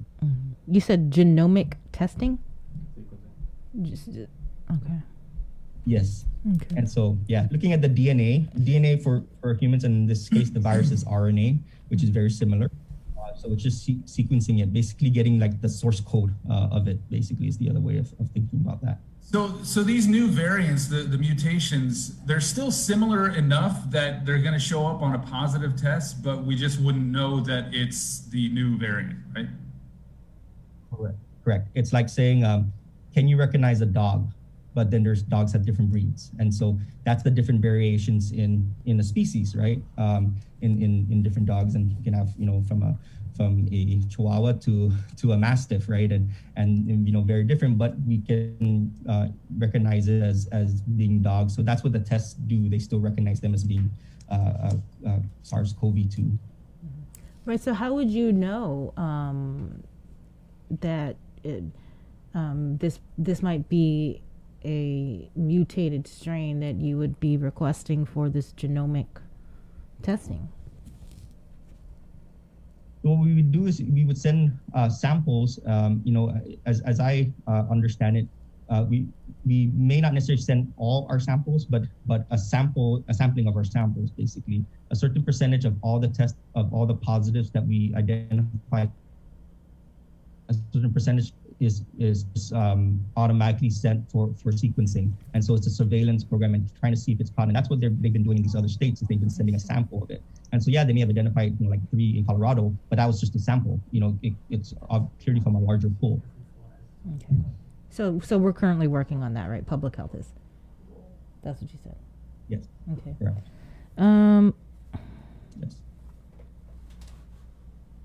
Yes. Some other questions. Are the vaccinations only a 1-year coverage? So we don't know that yet. We don't know how long the immunity will last. We hope that it will last at minimum 1 year. You know, and it's already gonna be an advantage if it's more than 3 months, because we seem to believe that that's about the extent of what you may get in terms of your immunity from just getting the disease naturally. So the vaccine can go beyond that, well beyond that, then that's a big plus, and that may very well be the case. Because of the how specialized the vaccine is. All right, Doc. And if it only goes up to a year, like the flu shot where we get booster shots a year. Just real quickly, I want to just follow up on something that I saw in this release. The VA PPC also agreed to prioritize hemodialysis patients at private dialysis clinics. Has that begun already? Yeah, so what they're doing right now is they're training the hemodialysis staff, the nurses, in how to administer the vaccines. and then right now there's a decision-making process of which one. Now we said that we want to use up the Pfizer vaccines, for example, but we may just go ahead and jump to the Moderna one for the hemodialysis clinics because it's going to be easier. They can store it there and they can give them as they come in, and that's clearly a population that's very special. And we want to ensure that they're protected. And it may be just, and we have easy access to them because they come, approximately 3 times a week. I have a standing appointment. Yeah, and then as well, there's those that do peritoneal dialysis, which is dialysis at home that they can do. And so getting access to these patients is relatively easy compared to the general population. So that's being in the works right now. I'm not sure of the timing of that, but that was reaffirmed last night. One more question from one of our viewers, Doc. I'll try and read this out. Any experience, Doc, on your patients? Have anyone taken the vaccine, and what is the reaction in percentage that it won't trigger more breathing issues? These things should be mentioned on Facebook because lots of people don't want to take the chance with the vaccine. Also, if you have taken the flu shots.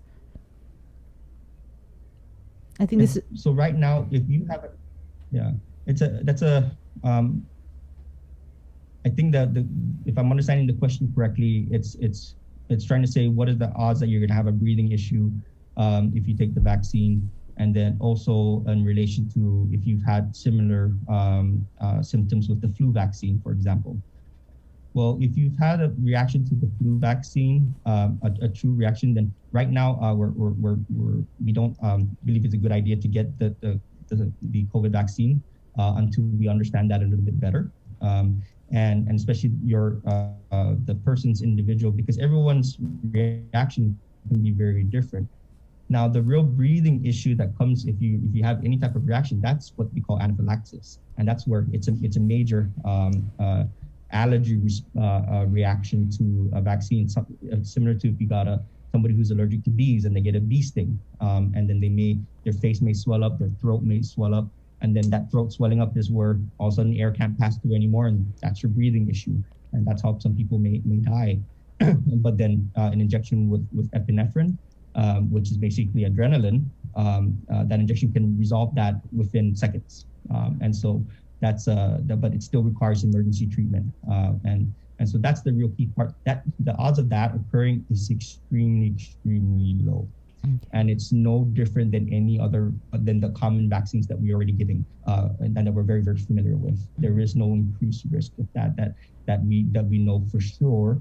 But one thing that is clear is that they are continuing more trials and looking at those who do have a history of anaphylaxis and trying to do trials with them to see how safely it could be given to them. And that's what I understand that had been reported. Mm-hmm. You said epinephrine. They are available at the clinics, the vaccination clinics on site? Yes, it's a standard medication. It's those EpiPens, for example. It's a standard, and if they're in a hospital, we use, we have them in what we call a code cart. It's a cart is where if somebody where death may be imminent or is in the process of dying, when we call a code blue, for example, all of that's in there. Anything you need to do to try and resuscitate that person, and at the vaccine clinics, those are readily available. It's pretty standard to have, and especially at any clinic. Okay, and just real quickly, where will this week's vaccination clinic be held if it's not at Ukadu? It's still to be at Okudu, and I believe they're targeting Thursday, Friday, and Saturday. Right now, there's the community testing going on at GCC that started yesterday and today. And then I guess there won't be anything specific for Wednesday. Then I think they're back at the vaccination. The key part here is that I want to make one last point, if I can, here, and is that with the focus on vaccines, is that we cannot we cannot underline anymore the importance of continued testing, and that testing itself is a strategy in and of itself. And because of that, we have to continue that, and we can't let these numbers drop. Just because our CAR score is low and our new cases identified per day are low, doesn't mean that we can let our foot off the gas. And so we have to continue that. What right now is happening is that there's still a competing resource the staff that is doing vaccinations and the staff that are doing testing. And testing is nowhere as complicated as giving vaccinations. And so right now in particular, so there is a process that we're trying to get through to demedicalize testing, because there's a lot of areas throughout the country that don't require any healthcare staff to do the testing. They get trained and then they do that. Right now, for example, the pilot program is GPD. And so there's been personnel from GPD that have been being trained to run the antigen testing, and then they can start administering themselves so to do it on serial testing and in the protocol that they have there. There are areas, many universities are using them where they have event planners because they know how to manage people moving. And they're the ones that are in charge of doing these mass testings, for example. And then ultimately they report to the local public health authorities, but the operation part doesn't have to be, medicalized. All right. Thanks a lot, Dr. Cabrera. Yeah, thank you so much for having me on, and happy to answer any more questions in the future as well. All right. I'm going to hold you to that. All right. Take care, everyone. Right. Be safe. Be safe. All right. We're going to continue and head back into the Zoom room where we have another doctor, Dr. Kelly Neal, who joins us every Tuesday.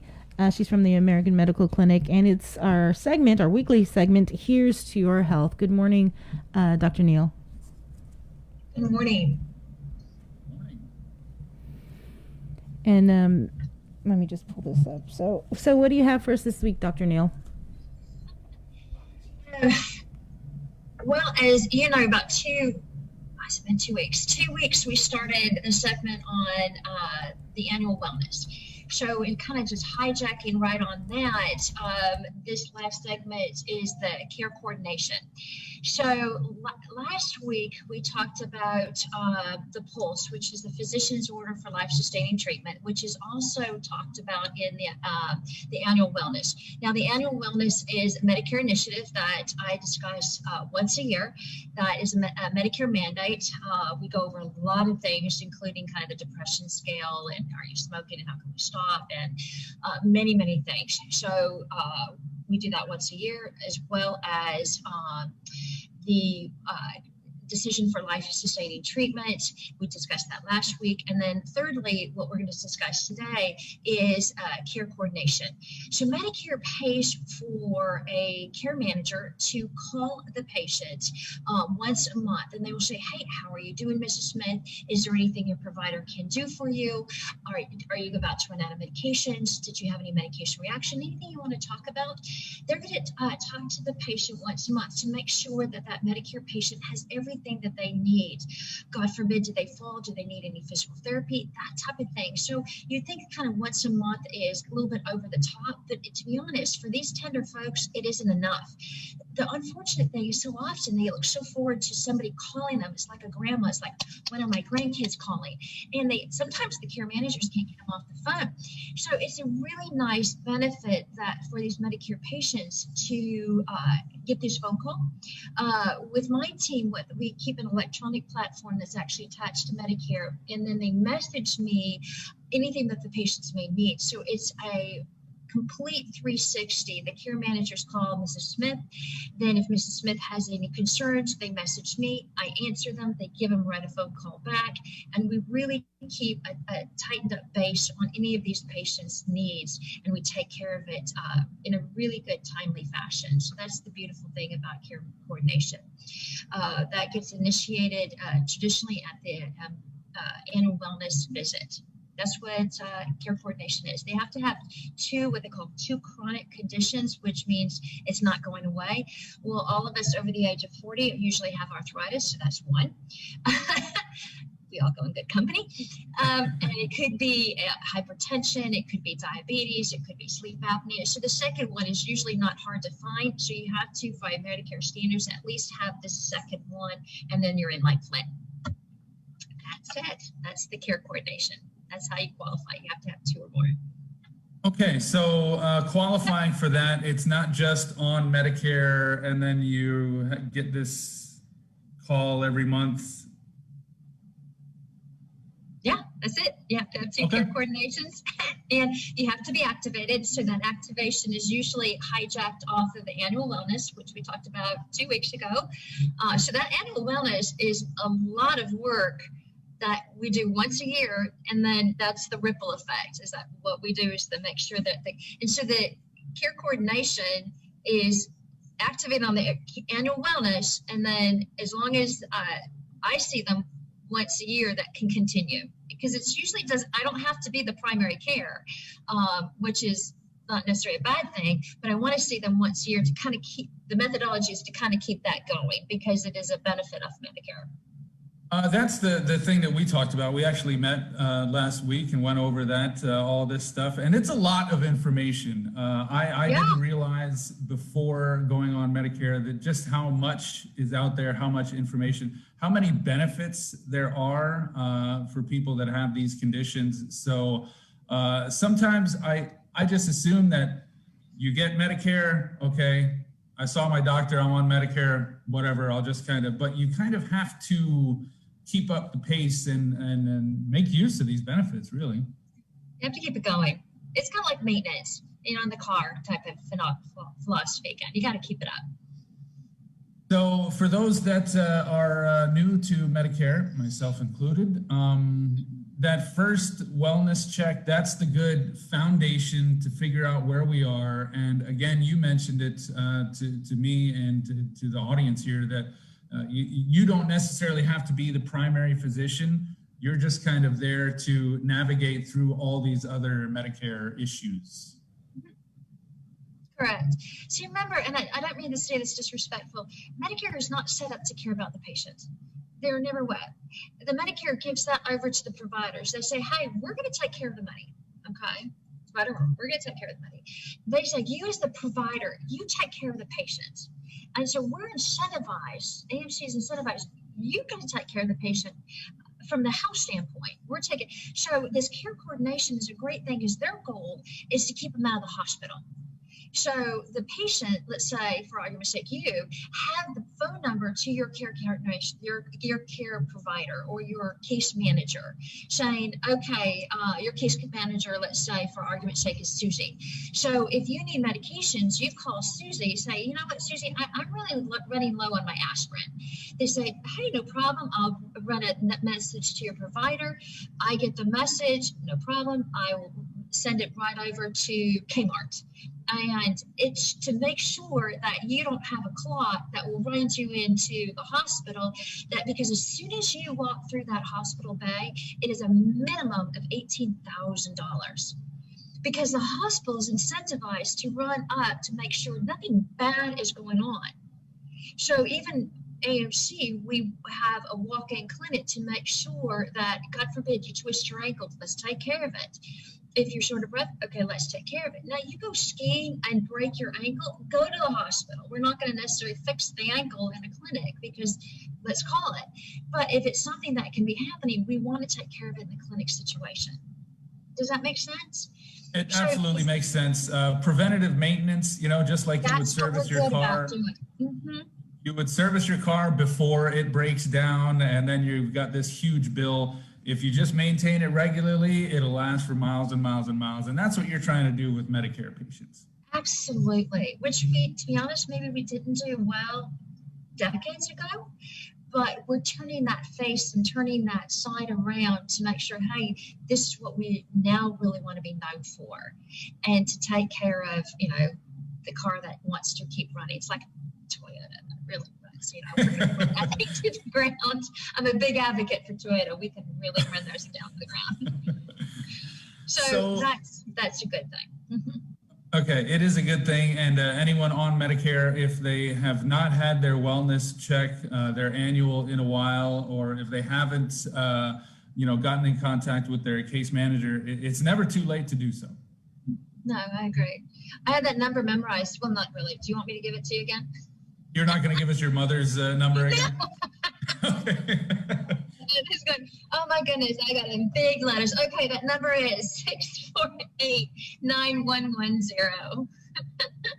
All right, so call it, that preventative maintenance again. There are the benefits out there for those of us that are on Medicare. So make sure you're making the most of it so you can get a lot more miles out of that chassis. Absolutely. All right, Dr. Neal, anything else before we let you go? Oh, okay, just to recap, we talked like 2 weeks ago the annual wellness on that. That just set us up really well for a big visit. That's usually about an hour long. And then we got, after that was the Pulse, which is a physician's order for life-sustaining treatment. I think you and I did that pretty well. And then this is the last adjunct because that's setting you up to have a personal care manager because that is a really nice tool to make sure that if you need anything, because sometimes you may not necessarily need the provider, you just need someone to answer some questions or just need a little adjunct to your day and your health management, which they usually do a really, really good job. And then you're in lifeline. Okay. Yep. All right. Can you give us a little teaser of what we're going to be talking about next week? Well, the sad thing is I didn't know. Do you know yet? I didn't know I was on next week. Okay, then. All right. I don't know either. They don't tell us anything. Coming attractions. I didn't know. All right. Well, Dr. Neal, thank you so much. Again, the number is 648-9110. Call that, get your annual wellness, and also get a case manager set up so you can keep on making the most out of this. So, Doctor, again, thank you very much. No, it's a good way to start a new year. Absolutely. It is. We're off to a good start, so let's keep the momentum. All right. Thank you very much. Jason, Vic, I believe we are going to take a break now, or what do we got going on? Yeah, we're going to take a real quick break, and then we're going to get to our next guests, members from the 36th Guam Legislature, just fresh off of their inauguration. We'll be joined by the Minority Leader, Senator James Moylan, and Minority Whip, Senator Frank Bloss Jr. It takes all of us to protect Guam. Join the Guam Visitors Bureau in our social media campaign series aimed to protect our island and each other in this COVID-19 era. Participate in the Protect Guam movement by wearing your mask, showcasing Guam's heroes, staying active, and downloading the Guam COVID Alert app. Post and share your content with us, use the hashtag ProtectGuam, and you could win $100. It's that simple. Check out visitguam.com for details. Let's reclaim our lives, our economy, and our tourism industry.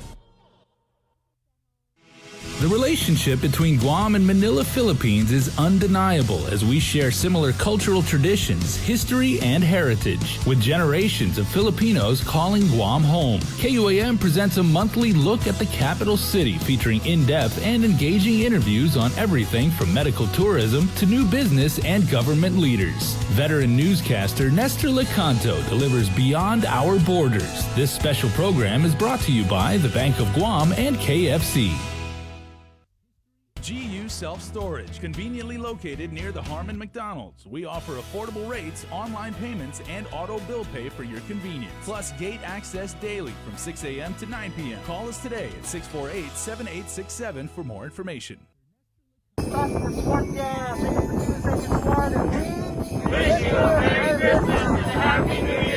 These special season's greetings from our troops is brought to you locally by McDonald's of Guam and KUAM Communications. We're doing a good job, Guam. In the past couple of weeks, we've managed to keep the CAR score below 5. Together, we rose to the challenge when the governor asked us all to strive for 5. In the past couple of weeks, we've not only brought the CAR score way down from being in the high 40s to below 5, we've shown the governor that we're capable of altering the course of this pandemic. We were on a path to uncertainty, but now because of all of our actions, we're doing better. But better doesn't necessarily mean that we are out of the woods. We still need to watch our distance, wash our hands, and wear our masks. So please keep striving, Guam. We got this.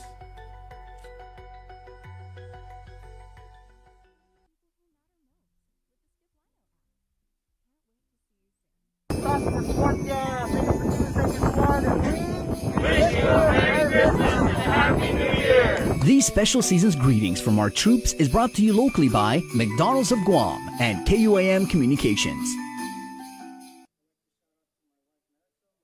You're watching The Link with Chris and Sabrina on TV 11, but don't leave yet because we're coming up next on CBS This Morning. We got your 6. At 6 a.m. with The Link on Breeze 93.9 FM. Bree and I connect you with all the latest news and information you need to know to start your day. Then check back with Guam's news leader at 6 p.m. for the day's top headlines with KUAM News Primetime. From 6 a.m. to 6 p.m. and everything else in between with KUAM Digital, we got your 6.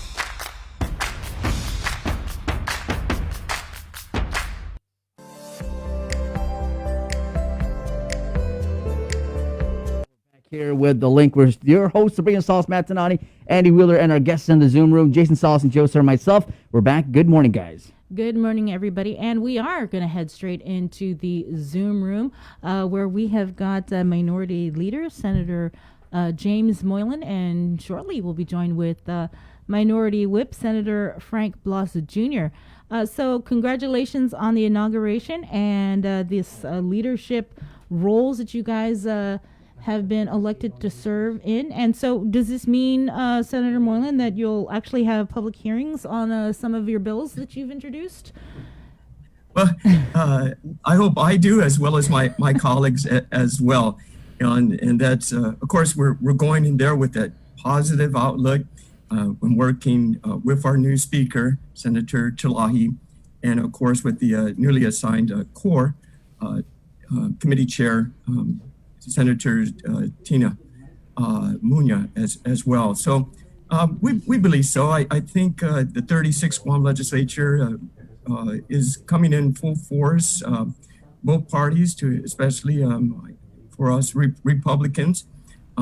We got back in, and I'm glad to be back in, of course, with my fellow Senator Frank Blas Jr. here with his experience coming back in the 36th. So we want to step it up. We want to get things moving, and we need the public hearings. Yes, so we'll be pushing that politely and running the rules to play fair. And with the numbers being 8-7 now, I think it's important that all our voices get heard. So I'm looking forward to it.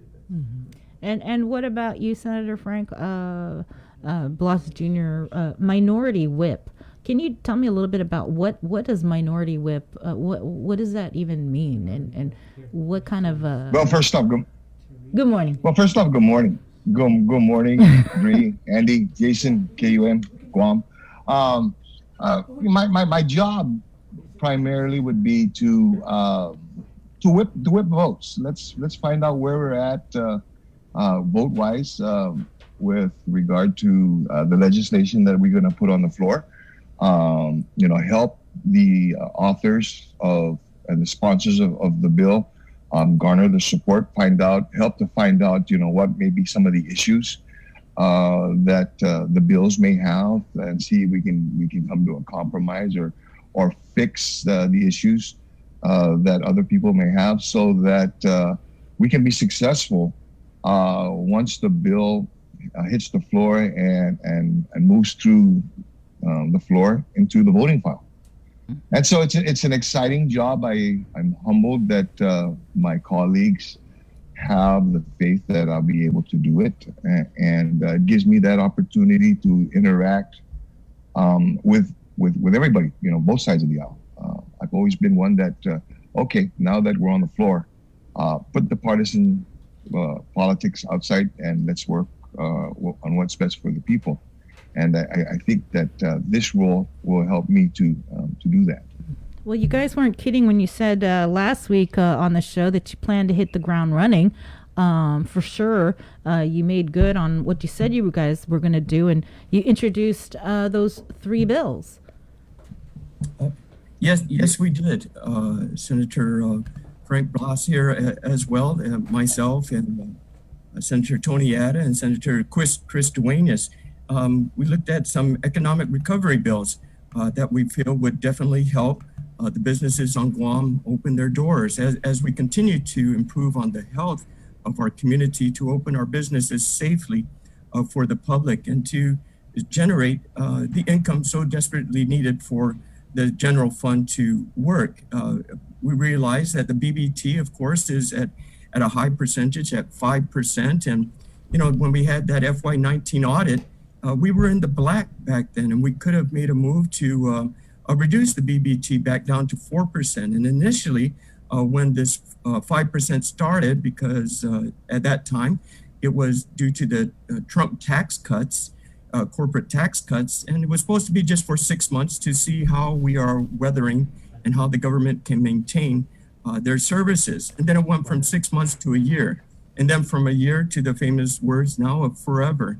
But this pandemic has shown that we really need to recover and recover quickly. And we're doing a much better job, or we really improved on the health of our community with the Cabrera score, right? And it keeps on reducing, and especially our hospitalization has reduced greatly too. So we feel this is a good time for the BBT to be reduced, as well as the other measure, the Dave Santos amendment, increasing that maximum threshold from $250,000 to $500,000. Again, helping our small businesses open their door, maybe purchase more equipment, maybe hire another person. And then the million and more to put a moratorium on that for a couple of years. These buildings, they're some of them are rental buildings, and it then affects the businesses because their rent may have been increased due to this. That was the first public law in the 35th Guam Legislature. Senator Moylan, I'm sorry, if we could just put a pause real quickly. We've got to say goodbye to our viewers on KUAM TV8. Please, if you're watching us on television, switch on over to our Facebook page or 93.9. We'll see you in a bit.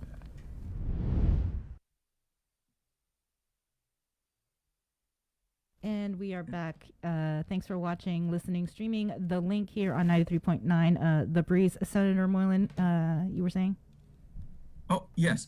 I think I left off on the million plus more. And recently we heard how Gita was trying to adjust their footprint at their current building to, affording the rent payment and not having to increase that expense too. And many businesses are doing the same thing. Could have been apartment buildings as well. And as we know, hotels too. And we desperately need our tourist market to come back, and how they're going to open up. We can help these businesses by reducing their expenditures, and that's one of the measures. And Senator Frank Bloss, I'm glad he joined in as well. And I know our other Republicans have other measures that they will be introducing here shortly too, that we will be supporting. Right, and actually, you just mentioned other measures.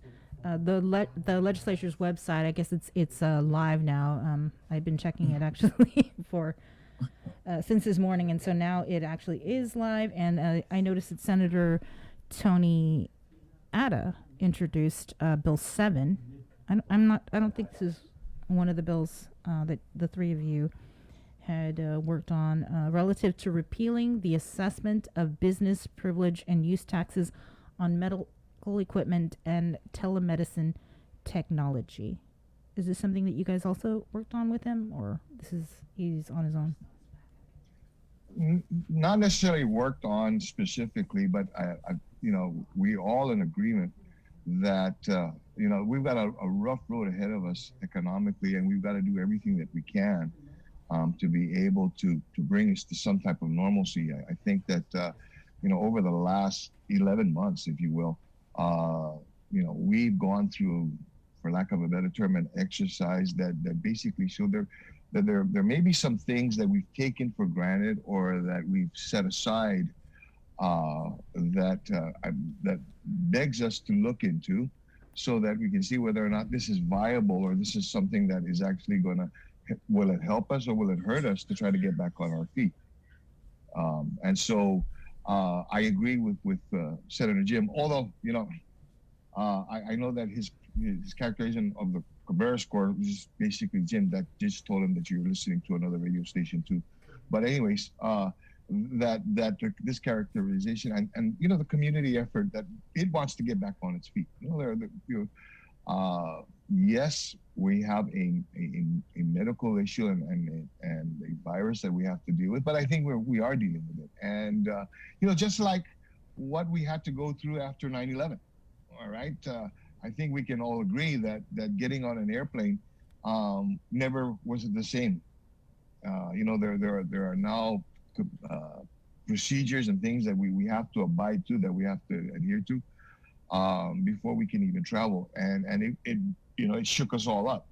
but now it's a normal thing. Okay, and so what is that normalcy now that we got to look at? And then in business, how can we get, first off, normal may not be the normal that we knew before. It may be the creation of a new normal, but it's got to start somewhere. Our island now is suffering from basically an economic virus, and we've got to find a cure for that. I ran on the platform of trying to find or working of ways to be able to bring back our economy and to grow it. This case is a great opportunity to be able to do this, and I think that this legislation, these pieces of legislation that we've all co-sponsored and introduced, as well as the legislation that our colleague Senator Anna introduced, are these steps that are necessary to have at least to have a discussion, and if it can be fixed without legislation, then great. But if legislation is necessary, then it's legislation that is something that actually works and that actually helps, and that's going to be the thing. Therein lies the challenge. We do have a comment here. It's not economic recovery when you're cutting government revenue for essential public services. What is your response?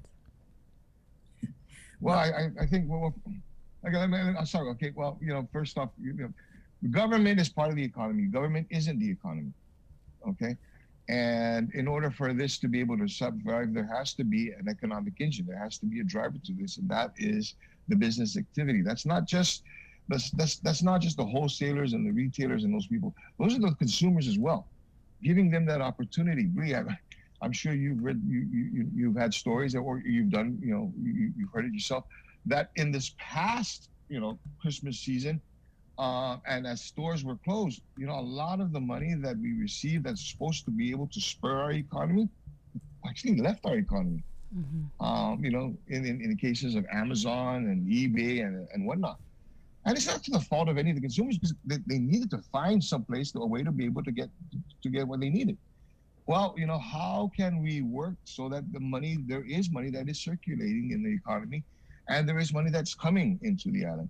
Now, when it happens, it's not necessarily from a government function. That's from a community function or a business function. And so there's got to be that understanding. Government. I'm of the theory of the belief, government should only exist in areas that the community cannot provide. Okay, and then at the same time, you can't run government as a business. It's in the business of spending. So there's got to be that driver to bring the money in, and that's what we're trying to help. We're working on. One thing we heard. Go ahead, Senator Moylan. Thank you, and I agree with Senator Blas as well. And we had that's a common argument, of course, that parties have disagreements about. And really, we mentioned that we had the FY19 audit, and we were in the black, $30 million plus dollars. Did we see any relief to the people? No. And by reducing taxes, those taxes on BBT, it's regressive taxes. That's when folks go in for their basic necessities in the grocery store to buy what they need for the basic food on the table. That price is all built into those items. Do we want to continue to charge it so high that it's difficult for people to survive and make a basic living, right? When we can help, as legislatures, we can help to streamline our government and help the prices come down by not overtaxing folks. So we were in the black. We could have did something more. We didn't at that point. We should now, as I mentioned, and the governor has also mentioned too, not feeling that there's any need for that the government is doing well enough to maintain their services and to continue. And at some point here, or what we're seeing now, is a lot of employees are working from home as well. The governor doesn't necessarily feel that we are in a situation where we had to do some reorganization or pointing our priorities in another direction. Feels positive about how things are going. Well, if that's the case, why can't we also help the businesses that really function to produce these taxes, by helping them open their doors, especially now? They've been closed for it's going to be close to a year, and we're wondering when the tourists are going to come back. We're wondering how we're going to continue the payment of GDOL is really helping with the federal money of the PUA. We got the extension till March 31st. So where's the plan of action? If Adelup is now saying we're going to put together a task force to, okay, we've heard what Chamber wants. We've seen what the people are talking about. We're listening to the news and the callers as well. How do we help them with these measures, I believe, that we introduced? And by doing so, it puts more money into the coffer of the general fund. And this is, I think, a great plan for economic recovery. And we should also look at reducing red tape so we can get the people back to work and open the doors. And diversification, too. We recently did introduction to new industries with GITA to work on drone industry and distribution industries too, reducing government fees for licenses like LLC from $1,000. Why, right?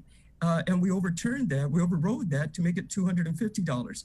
Let's help the businesses. And yes, generating the greater business economically helping them will help us improve our roads, improve our police, improve our public safety and education too. So it's not to hurt the government, it's to improve the government by allowing the people to participate in the free enterprise and build business. Mm-hmm.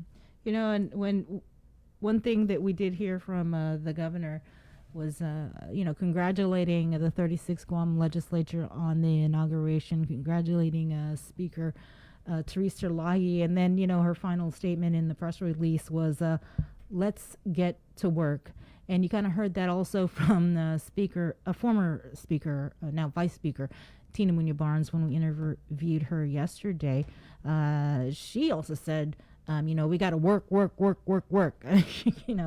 and she also introduced a pair of bills, because that seemed to be the theme yesterday, was everybody was talking about, we got to rebuild our economy. We got to unify, and work toward recovery. Have you had a chance to see the first bill that was introduced yesterday? It was introduced by Tina Munoz-Barnes, Pito Cholahi, and Senator Ada. An act to temporarily waive payment of business license fees from October 1, 2020 to September 30, 2022, and to allow for a business license fee credit for businesses who paid their license fees prior to the enactment of this act. It's called the Business Assistance Act of 2021. Have you had a chance to look at this? What is your, cursory review?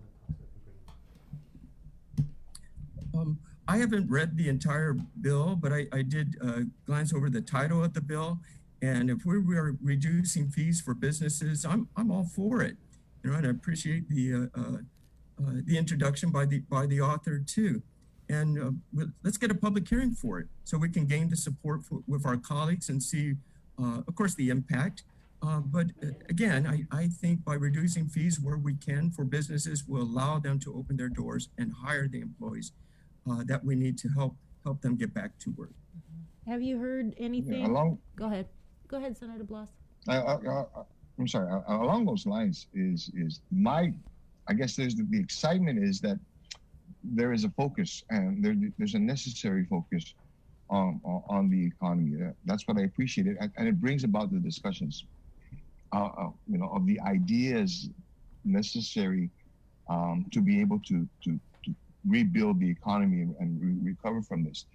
But that said, is also we've got to recognize the fact that it's one thing to be able to reduce the fees, but if the business is not, still can't find it viable or not a way to be able to do this, or there's no customers that come into the business, whatever percentage of it is, if it was a $250 fee or if it was a 5% BPT, 5% of zero is zero. Okay, you can't pay the $250 fee if you don't have the customers to buy in the business. So we've got to help to address not just the ability to do this, but the confidence to be able to run the business or to even go into the business. So there's a lot of integral parts, cogs to this wheel. that we got to be mindful of and we got to work on. And I appreciate that again, that all these ideas are coming to play so that we can look at this full picture and see what we can do to get it moving. Well, your bills, you've been talking about your bills, the 3 bills that you guys have introduced since last week when the release came out. Have you had an opportunity to get the temperature of your colleagues on the other side of the aisle and how they kind of will lean on these measures? I think that first off, their priority had been, and rightfully so, okay, was to gain the leadership. Right up into the 11th hour, I think we all got that release, late into the night as to what now that leadership will be. And now that that's resolved, and really in discussions, in those discussions, while they were looking at the leadership, I have managed to say, okay, so what will be the focus? And I'm glad and I'm to hear that the focus was on let's get this economy back up and running. And so we'll hold up to that and hold all of us to this so that we can do this together. Yeah, senators, I mean, we all want the same thing. I think we want to be able to go back to our lives. We want to be able to support our families. We want to be safe. And of course, Democrats, Republicans have different ideas of how we're going to get there. So where do you think that middle ground is, and what are some of the concessions maybe that you're willing to make? I think part of the middle ground is the concern of, making sure, and this is agreeable on both sides, I'm very sure, making sure that we don't leave anybody out, okay? Earlier there was a caller that said that basically talked and was concerned about the government services. Yes, we recognize this. That they're in this exercise or in this process that we're going through, that we don't negate those basic services that are necessary, that are needed by the government. And I think that Senator Jim will agree with this, that yes, no, that's not our focus. Our focus is to make the community whole. And what does that mean?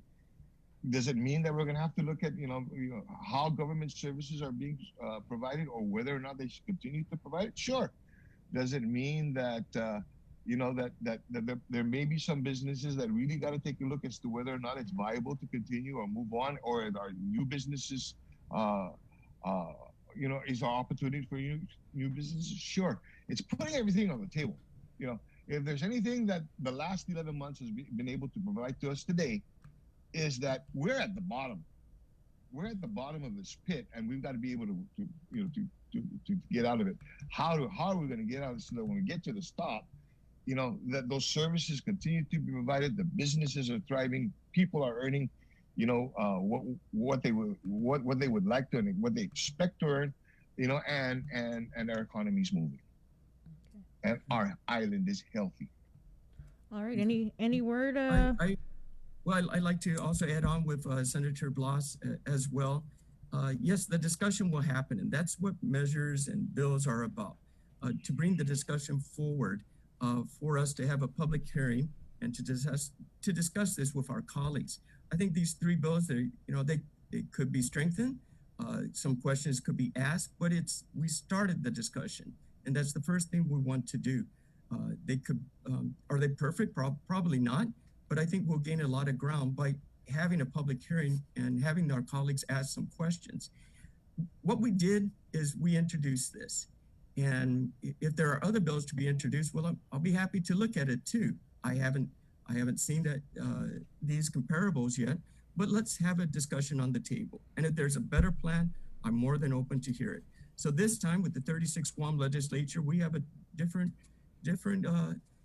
the structure is different now. It's an 8-7, and the discussion is going to be different. And that's why I'm happy to be part with my colleagues. And we have other measures as a whole to address as well, that we want to bring the discussion to the table. I'll be interested to hear Adelup's discussion, and I'm more than willing to hop on board or make our own suggestions too. But show us. What we did is we started it, and so let's move it forward. So I appreciate that. All right. Any word though on when these public hearings may be held? Not yet. Not yet. Okay. No, not yet. Right. At least it's online. Yeah. All right. Thanks. We'll follow that closely. We'll be following that closely to make these timeframes because the people want it. The people want action, and we're not going to be held up in any of the timelines as well. So I'll be pushing for that. Our team will be pushing, and I got a great whip over there that's going to be whipping the votes for us too. So thank you. All right. Thanks a lot, guys. All right. Thank you, Bree. Session's Thank you, adjourned. Jason. Thank you, Andy. Thank you, Andy. Thank you, Andy. Hey, Lieutenant Governor. Congratulations. And then we have All the right, Lieutenant take care. Governor. All right. Morning. All right, take care. Congratulations Bye-bye. on your inauguration. Thank you. Thank you. Thank you for being there. Thank you for being there. My pleasure. All right, buddy. All right. Talk to you soon. Bye, guys. Bye. All right, so I guess we'll just go straight to the Lieutenant Governor since Now he's that's a already segue. he's already here in the Zoom room. Good morning, LT. Good morning. Good morning, everybody. Good morning. Good morning, Andy. Happy New Year. Coming back, I like you a lot, Andy. So stay a lot, but I'm just curious. I know Chris is the real draw here. I'm just filling in, but he should be back this week. Nice. He should be. We'll see. Should be, yeah. Well, we'll see. Yeah, he'll be here like 6:15. You might end up staying on with Chris if Sabrina wants to take on. Exactly. Yeah, if That's he can, true. If he can pry himself off that section of beach, which he's probably been kicking back at for the last 3 weeks, if he can, do that. All right, LT, I know it was a busy day for you and the Gov yesterday with all the different inauguration ceremonies yesterday. So I guess if you could just give us the latest update from Adelup. Well, it was, I just want to congratulate everybody, the mayors and the vice mayors and the legislature and the new leadership that has taken place, I guess, in the majority. Speaker Therese Terlahi, and of course, Vice Speaker Tina Barnes still in the mix, and all the senators. So, I heard just the tail end of the conversation from Senators Moylan and Blas about their movement to reduce fees and reduce taxes. So, I think that they're right that it's start of a conversation, and part of the conversation is going to be in their hands too when they come up with the budget and determine what level of spending they want to prioritize in public health, public safety, and education, knowing that all three took a little hit, some greater than others, and we're managing it at this point. But the priority for us right now is trying to make sure that the healthcare is addressed. We're seeing great progress. I believe later this week, the first group of people that will complete their vaccination, so they would have finished their 21 days. And of course, that effort was focused on the healthcare workers. And so right now there is community testing at Guam Community College. Testing still looks good. We still want to get out there and get those engagements out to try and make sure that we keep the rate of infection down while we're seeing it rise in the States. And I've been noticing that we're seeing a small uptick in positive cases coming out of the quarantine. Of course, it's a handful every day, but that's based on, a handful of, I guess more than a handful of travelers coming in. So I would expect that we'll continue to see the progress. That the vaccine committee is still working. We received additional vaccines from Moderna.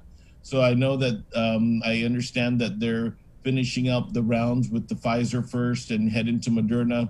Governor has asked them to start thinking about bringing testing into the villages. I know we have a very good consolidated operation at Okadu, and they'll try and figure out, public health will have to balance how their resources to get out there. We also saw the nurses of DOE return to the schools or to the department today. So we have a little less manpower, but as I'm tracking, as soon as face-to-face, assuming that the cases continue to hold down, I think it's a reasonable assumption that at a certain point in the near future, the governor would move into another PCOR status prior to school opening. But once school does open, at least for the public schools, Superintendent of Education will continue that partnership with us. And based on the number of days that the kids are in schools, in those schools or in the public schools, the balance of those days, we expect to be able to utilize and continue to partner with the DOE nurses and the social workers to try and continue some of the outreach. My best guess, and I'm hopeful that once we do get those resources back, we can focus them in on mitigating school openings, making sure that we have testing available for the school communities, for all school communities. They'll still have to, they're working on some details right now with that, with contact tracing, and then with vaccinations. I don't have any new information yet about when the teachers come on. They're a priority group. Right now, there's still an active effort going on with law enforcement. I know that Judiciary of Guam received an allotment of 100 100 vaccines. So they are determining within their frontliners who would get that. Same thing, I know that we've also received requests from federal law enforcement agencies, from the U.S. District Court, TSA, those federal law enforcement authorities. And so they're part of the law enforcement first responder wave. And so we'll get an update as maybe today or tomorrow about how many law enforcement officers have received vaccinations.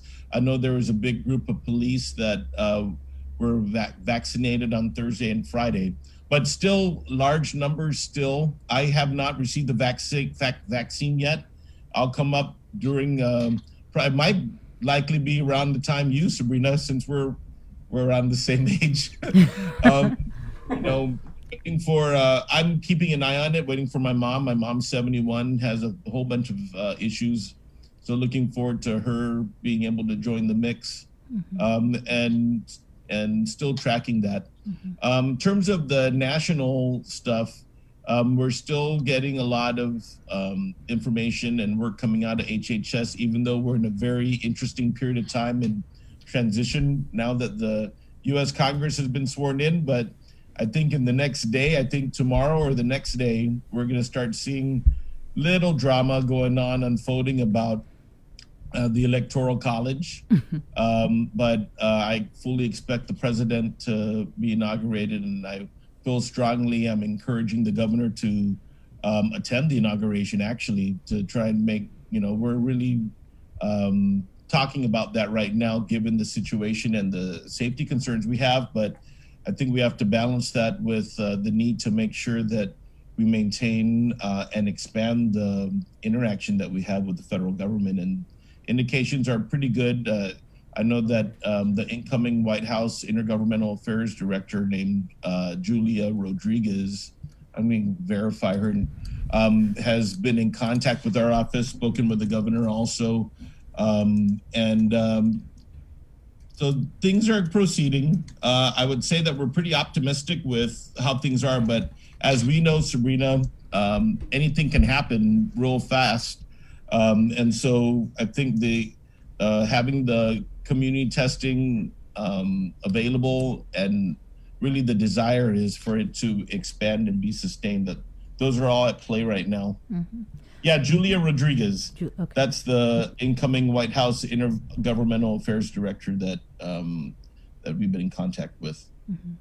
Okay, I wanted to follow up then on a couple things you just mentioned. You said P Corps status may change prior to the return of face-to-face?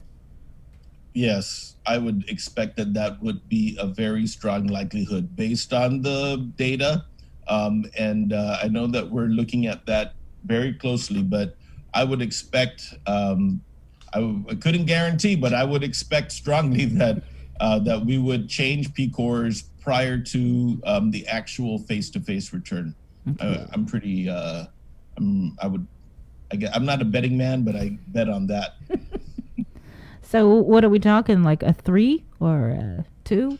I'm not sure yet. I don't know yet about the details because we're still evaluating the P Corps mechanisms we established. But then, we had that big surge after that. And we went We also don't want to repeat history. I don't know if you remember, we went from PCOR 1 to PCOR 3 and things looked great. And then we had, those infections that came in from the States that went through the funerals and caused this situation. So we definitely don't want to return to that.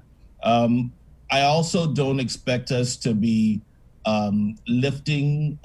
Maybe there might be small refining things we might do, but really the quarantine posture, I don't expect it to change before the month is up. Certainly not before school. And really, Sabrina, that's based on the reality that is going on in the continental United States with the rate of infections. And now, as you saw in the news, Southern California has reached a crisis point with their hospitals. And a lot of people on Guam who are normally used to going for medical appointments are not able to because the hospitals are overrun. Same thing with the Philippines, right? Already, if you were not a Philippine citizen, it would be almost impossible to get in. They loosened it a little, but as we see just a few days ago, the Philippine government has shut its borders down from travelers that are not Filipino citizens coming in from the US. So, as things are going good, we hear the pressures for reopening, and we hear now the movements, the pieces to try and set the direction for economic recovery, which we are going to lead with the legislature and others.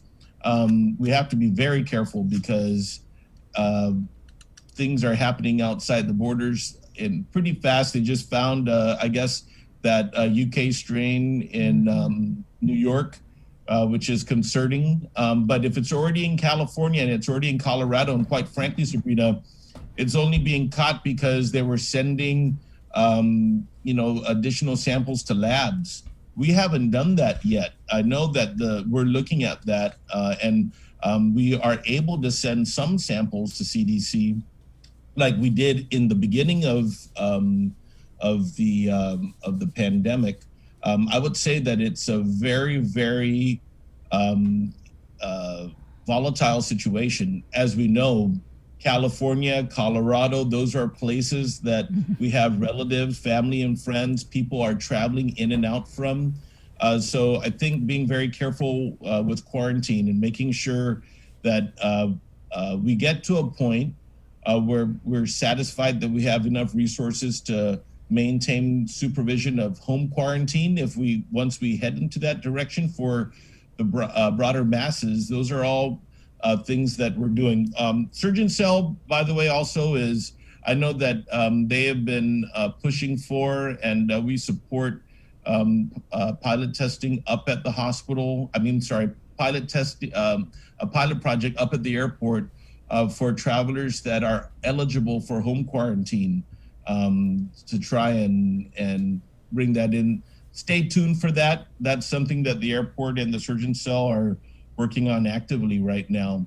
But I think public health is trying to keep its balance with their vaccination effort, with the testing effort, and with their response. And right now, they're just adjusting a bit with the loss of a bunch of the nurses. But like I said, in a few weeks, I would expect that we would reactivate some level of that support. It wouldn't be the same as we did because schools have been closed, but we'll just have to try and balance it as we go forward. Any word on how soon we would be looking at that pilot project to launch over at the airport? You know what? It's an active thing. I would tell you that if the Surgeon Cell in the airport had their way and full authority, they probably would have started it 2 weeks ago. So a lot of it is resting on public health, and the governor is supportive of it. But I think that they'll activate it when they believe they're able to support it, and we're working that. They're working on the details, Sabrina.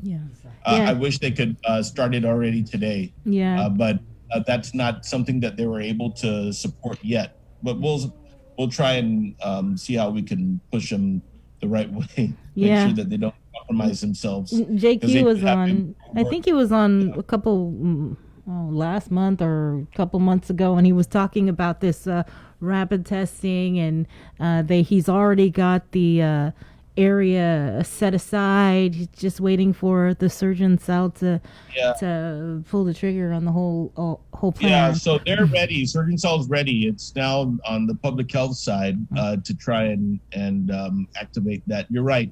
They want to do their part and try and start getting into this area and see what they can support, and using this as an opportunity to refine an operation for whatever may happen with future testing. Mm-hmm. I think what's going to help is with the airlines, because the airlines are now offering testing. That's one thing. But the another big thing that we're trying to work towards is having access or getting the federal government to activate their national network for the vaccine record. I could imagine that in the near future, starting with our country and then likely heading with the others, that there'll be some sort of program that vaccinated individuals would be able to demonstrate or confirm their vaccination in order to access or to liberalize some traveling between countries. There's some articles that I'm reading about that. But I imagine that with the number of people getting vaccinated, although the national number is much less than the 20 million that the Trump administration thought that they would achieve, I think they're already between going to 5 million. That's a lot of people, and I imagine that there's going to be some traveling needs. So that's something the airport has been pushing. They're trying to prepare for that, but it's not something that is being supported yet by the feds. They can, though. So I'll tell you, Sabrina, everybody that is vaccinated, their records are going into a national database that normally operates nationwide vaccination distribution. So the system is there. I think that we're just at the beginning stages of the vaccination. I would expect that in the future, that kind of information would be integrated with the need or the demand for travel in the near future. I don't have all the full details because it's just kind of popping up on my feed. If you heard anything about the Senzon nomination, I'm just only what has been reported and some links about Judge Maria, who is a very close friend of mine, and a very good jurist, finds herself, in the mix between the two administrations and the Congress. So, it really is almost like a toss-up. It's been a toss-up to see what actually would happen and whether or not the Congress would proceed. I'm not so sure what would happen, but I'm always looking. I would just say that no matter what for her, I would expect that she has a long, bright future in the field, in the judicial branches, wherever that takes her. But no new information on that I have access to. Yeah, I'm just kind of reading it. It says return to the president under the provisions of Senate Rule number whatever of the standing rules of the Senate, and that was January 3rd. Do you know what this means? Well, that means that the president, within his authority, still is looking to. I think she's not alone. There's a whole bunch of judicial nominees. I guess in the big picture, right, everything is going to depend on, it's funny, right? We're on the other side of the world, but, there are still things depending on this Georgia Senate election, right? Yeah. This will be something that is impacted. Whether or not we get additional stimulus payments is going to be impacted. How long the PUA, it's just amazing how many things are that are going to be impacted by two Senate races across the world, literally on the other side of the world from us. And then, of course, the stability. I'm very concerned about the situation with the changeover You know, it's I've never seen it. Nobody's ever seen this before in the United States. We've seen it before in other places, and it's been dangerous, right? But I'm just every day I wake up, and that's the first thing I'm like, what happened with the federal stuff? Because you know all those decisions impact us. You know, people don't think that it matters. It does on all fronts, from the military to you know, the level of support we get, you know, and just even how the U.S. government deals with territories. So, yeah, But- a lot of things at stake in this one. But what are you hearing? Do you anticipate that the governor will recommend a Judge Senzon to President Biden? Well, you know what? I tell you that the governor and judge have had some conversations. The governor's spoken to many folks. And so I'll just say this, I'd leave that for the governor to herself to talk about, but I would tell you that the governor had previously already endorsed reappointment of Chief Judge Francis Tadinko Gatewood since last year. And so that sort of, you know, I would just say that obviously would still be the situation. And of course, that also is up in the air. I'll just say this, both women are close friends of mine.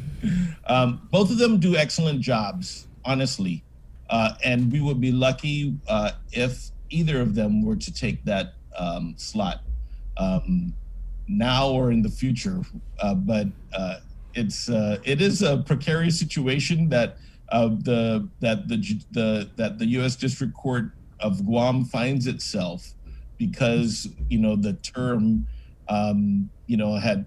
I mean, this happened also to Chief Judge Gatewood. Remember that President Obama reappointed her. She was originally appointed by President Bush. And President Obama, with the recommendation of Congresswoman Madeline Bordallo at the time, nominated her months and months before his term ended. But her nomination got held up with all of his nominations, including that Supreme Court, right? And so all of them failed. And so in this case, we saw a whole bunch of the nominations by the president go in.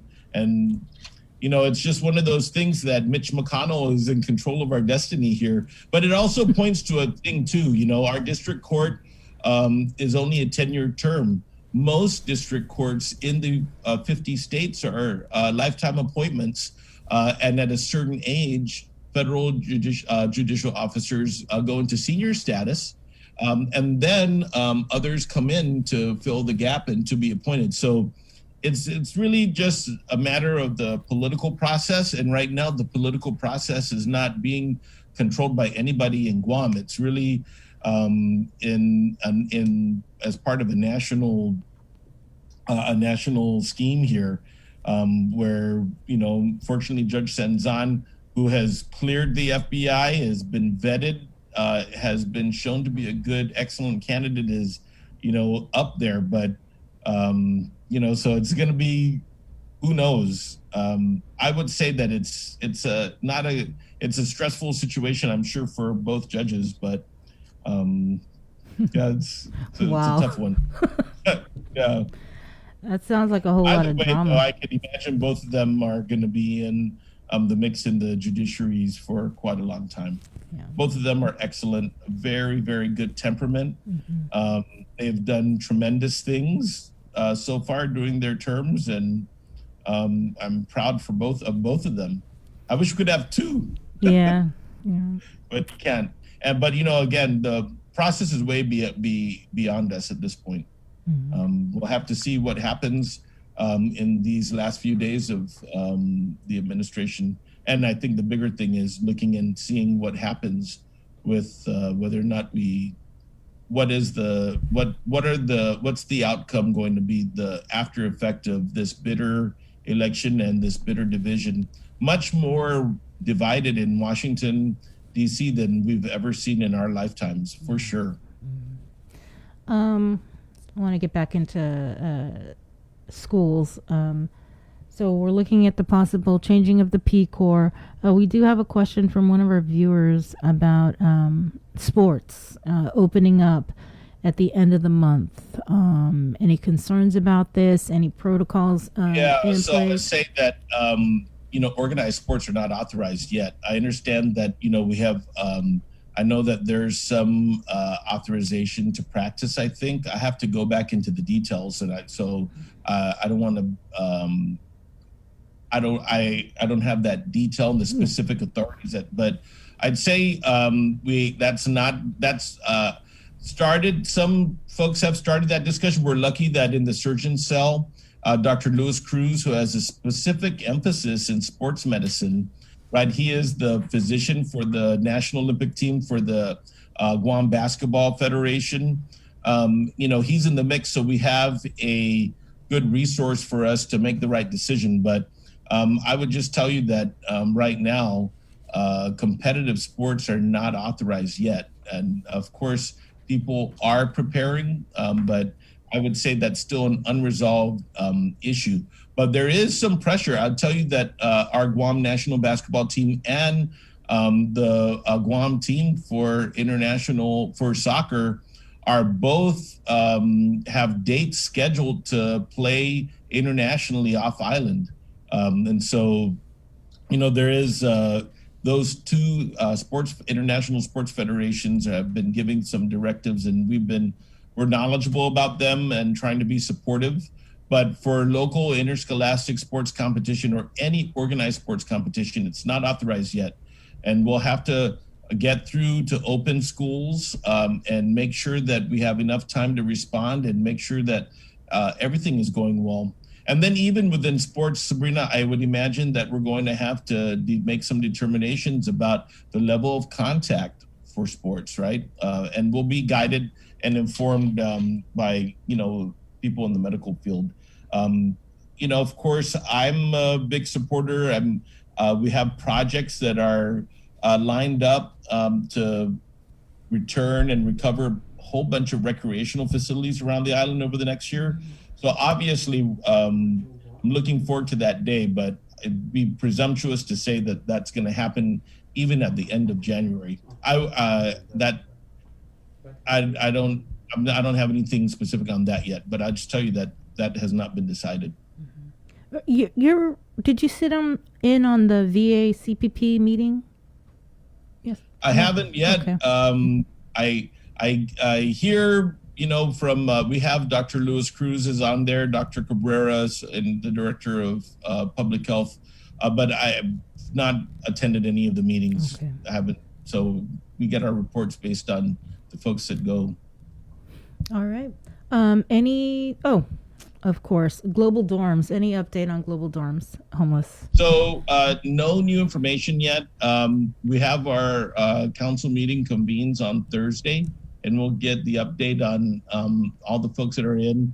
There's additional rental assistance that is coming in through Catholic Social Services and Salvation Army, in which case many of these families are likely, some of them are likely, I would imagine, to be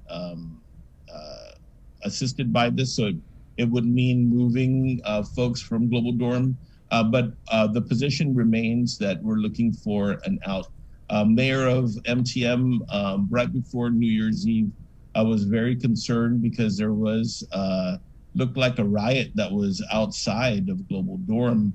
I think it might have been on Thursday. I forget what the day was, but he had sent me some video, and we were making sure that everything was quiet in New Year's in it.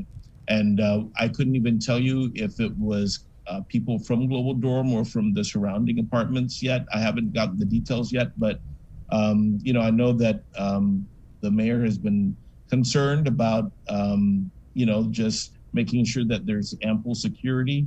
The trash has been an issue, sometimes. So, trying to hold the contractor accountable, but making sure that the government is stepping up and improving managing the contract, I think, is the other thing, making sure that we consider that. So I think those are the active things. It's safety and security that that need to continue to be examined, I think, for improvements at Global Dorm based on that riot that we saw outside of the facility in the streets. We're just not sure who they were, but we'll take a look and see and make sure that we address and keep that community safe, including the inhabitants of the dorm. At the beginning of the show, we talked to Selb Abauta from GRTA about the grant money they got for the Guam Homeless Coalition, and how big a part of the Global Dorm is that transportation going to be? No, that's definitely part of it. So, in several of the council meetings we had and the partnership with the Guam Homeless Coalition, transportation has surfaced and is, I guess nobody's surprised, as a big need to try and get people to work and to support the day-to-day needs of people that are homeless. So I think that it's going to be very helpful. There are some working people that are in the dorms, but that's going to be a key thing. And then trying to make sure that we also have the expanded emphasis on public transit, because as we know, there are people in need throughout the island. They may not be the street homeless, but they certainly are probably living in substandard housing, or they don't have access to transportation, which makes them at greater risk for homelessness if they can't go to work and they can't meet their obligations. So it's a big partnership. We'll get details, Andy, on Thursday about, we're gonna, Sel will give us an update on that. And then we'll be able to get the info from the Homeless Coalition. They're also asking for vehicles. So some of them maintain residential settings. Ali Shelter, for example, although it is not a homeless shelter, it is a shelter for people who are displaced, for women and children. Even with CPS and speaking with the homemakers and the kids in foster care, there are some additional vehicles we need to help with also to make sure that kids go to appointments, people get medical care, things like that. So it's almost like this is just the tip of the first step with what Sel's putting forward. The need is there's more in the need, and there's other things we're trying to line up to try and help the first responders in homelessness, which really are the nonprofit agencies, in addition to the government. But when I saw a list of the needs, I would say that there were probably about maybe 8 vehicles among the different nonprofit organizations that if they got them, they would be able to expand the services that they're providing to this group. So we'll try and we're working on identifying some funding for that through different funding areas. And of course, I haven't yet asked, but I definitely will probably send something to the auto dealerships out on Guam, trying to see whether or not they want to do some direct donations to the nonprofits, get those tax breaks, or those, get the help with their business, but also really make sure that we can support the need. But we have anybody's got an extra van or a bus laying around, feel free to donate. Sometimes it's even just the like an SUV, because in order to drive a van you have to have a chauffeur's license, and I don't some social workers I don't think imagine in their life that they want to get a chauffeur's license, but there's still individual vehicles that can help, and I do want to thank everybody that has come up. There's a lot of donations over the holiday season to the dorms, to the different organizations. I just want to thank everybody and keep it coming. Again, diapers, formula, those are always going to be a need. They're highly, Sabrina knows this because she's a mom, so she knows how much all that stuff costs and how much they use,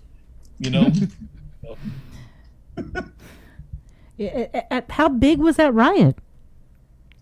You know what? I think it was maybe a dozen people or so. Wow. I'm calling it to me, I call it a riot I know there's a legal definition, but anything over 3 or 4 people, I would think. So I don't know if everybody was actually engaged in physical. It might be there was a crowd, more people looking, but it's certainly not anything that we want to see, especially when we have when that shelter has so many children in it. Yeah. So Catholic Social Services is very firm about keeping rules. That's why you see some people have been evicted, I guess.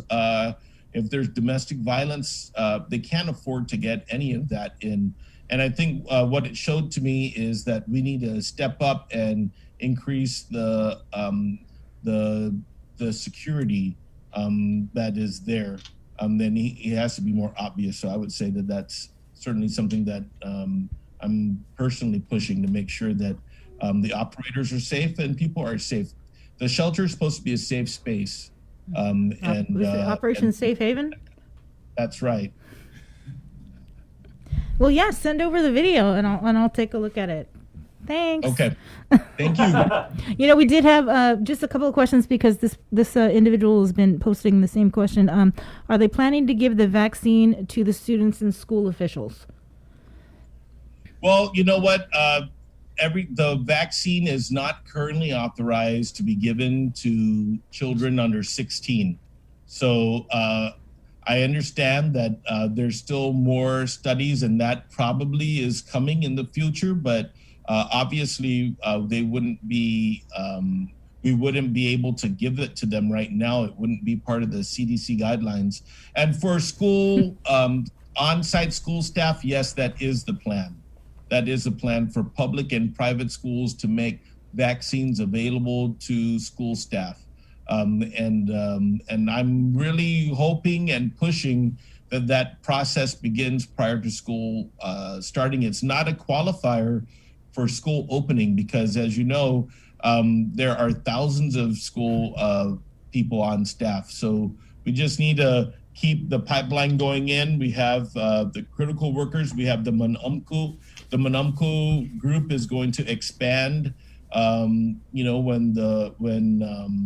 it goes down another notch. I understand they're looking at going into the 60s, and of course, there's already work talking with all of the renal care centers trying to reach the diabetic population, which is high, and we've also seen, of course, in our scores that folks with diabetes have been at high risk of hospitalization, and unfortunately, we're a bunch of casualties too. So those are all the different streams that need to be woven into. But the answer is for sure yes with the school officials, and then wait and see with CDC for children 16 and under. And again, this is going to be, of course, a choice by the households on whether or not they're going to take the vaccine. We're starting to see articles, Sabrina, where there are private sector employers in the states that are doing vaccine mandates. I've just started reading those kinds of things, but that's not been talked about or advocated for the government of Guam or the people of Guam at this time. Another question. When are they going to allow visitors at the hospital, non-COVID? You know what? I'm not sure. The hospital situation is getting much better, quite frankly. What a world of difference we are right now after the people of Guam rallied than where we were in late October, right, and early November. But I'm not sure yet on that. Of course, that should be always the goal because people recover well when they have that family support. And as we know, there's a lot of caregiving that is happening in the hospital rooms that the families are able to tend to that the nurses on the floors are not necessarily able to give that one-to-one. That's a goal, but I don't know yet when that would be, Sabrina. All right. Well, thanks, LT. Thank you. And anything else? No. All right. All right. We'll see you next week. Okay. Thanks. All right. Take care. Bye. Okay. Lieutenant Governor, with the latest updates that he has for us. What a situation, though, with Judge Maria Senzon and Judge Gatewood. I guess we're just going to have to kind of wait and see how that all plays out. And like he said, they're both wonderful judges. So kind of unfortunate. So stay tuned. Who do we have on next? We were supposed to have Speaker Therese Terlahi on the show, but she's actually going to be on.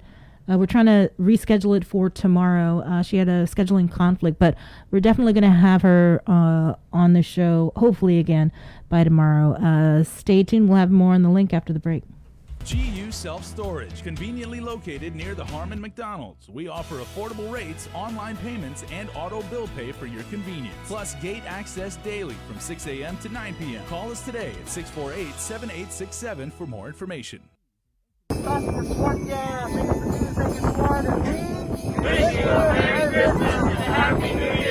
These special season's greetings from our troops is brought to you locally by McDonald's of Guam and KUAM Communications. We're doing a good job, Guam. In the past couple of weeks, we've managed to keep the CAR score below 5. Together, we rose to the challenge when the governor asked us all to strive for 5. In the past couple of weeks, we've not only brought the CAR score way down from being in the high 40s to below 5, we've shown the governor that we're capable of altering the course of this pandemic. We were on a path to uncertainty, but now because of all of our actions, we're doing better. But better doesn't necessarily mean that we are out of the woods. We still need to watch our distance, wash our hands, and wear our masks. So please keep striving, Guam. We got this.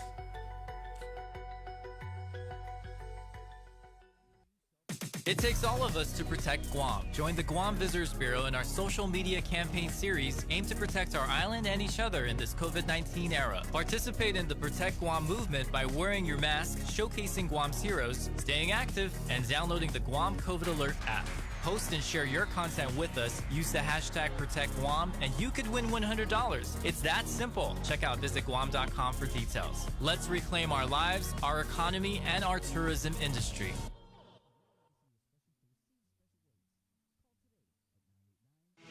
The relationship between Guam and Manila, Philippines is undeniable as we share similar cultural traditions, history, and heritage, with generations of Filipinos calling Guam home. KUAM presents a monthly look at the capital city featuring in-depth and engaging interviews on everything from medical tourism to new business and government leaders. Veteran newscaster Nestor Lecanto delivers Beyond Our Borders. This special program is brought to you by the Bank of Guam and KFC.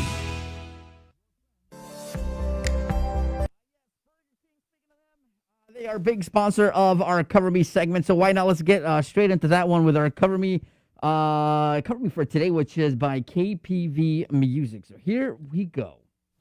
Half a day, everyone. I'm KPV. I just want to wish you all a Merry Christmas, and please stay safe. Someday at Christmas, men won't be boys, playing with bombs like kids play with toys. One warm December, our hearts will see a world where men are free. Someday at Christmas, there'll be no wars when we have learned what Christmas is for. When we have found what life's really worth, there'll be peace on earth. Someday all our dreams will come to be. Someday the world where men are free. Maybe not in time for you and me, but someday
wonderful one. It's KPV. We got Kiko on there. We got RJ Uggan on there as well.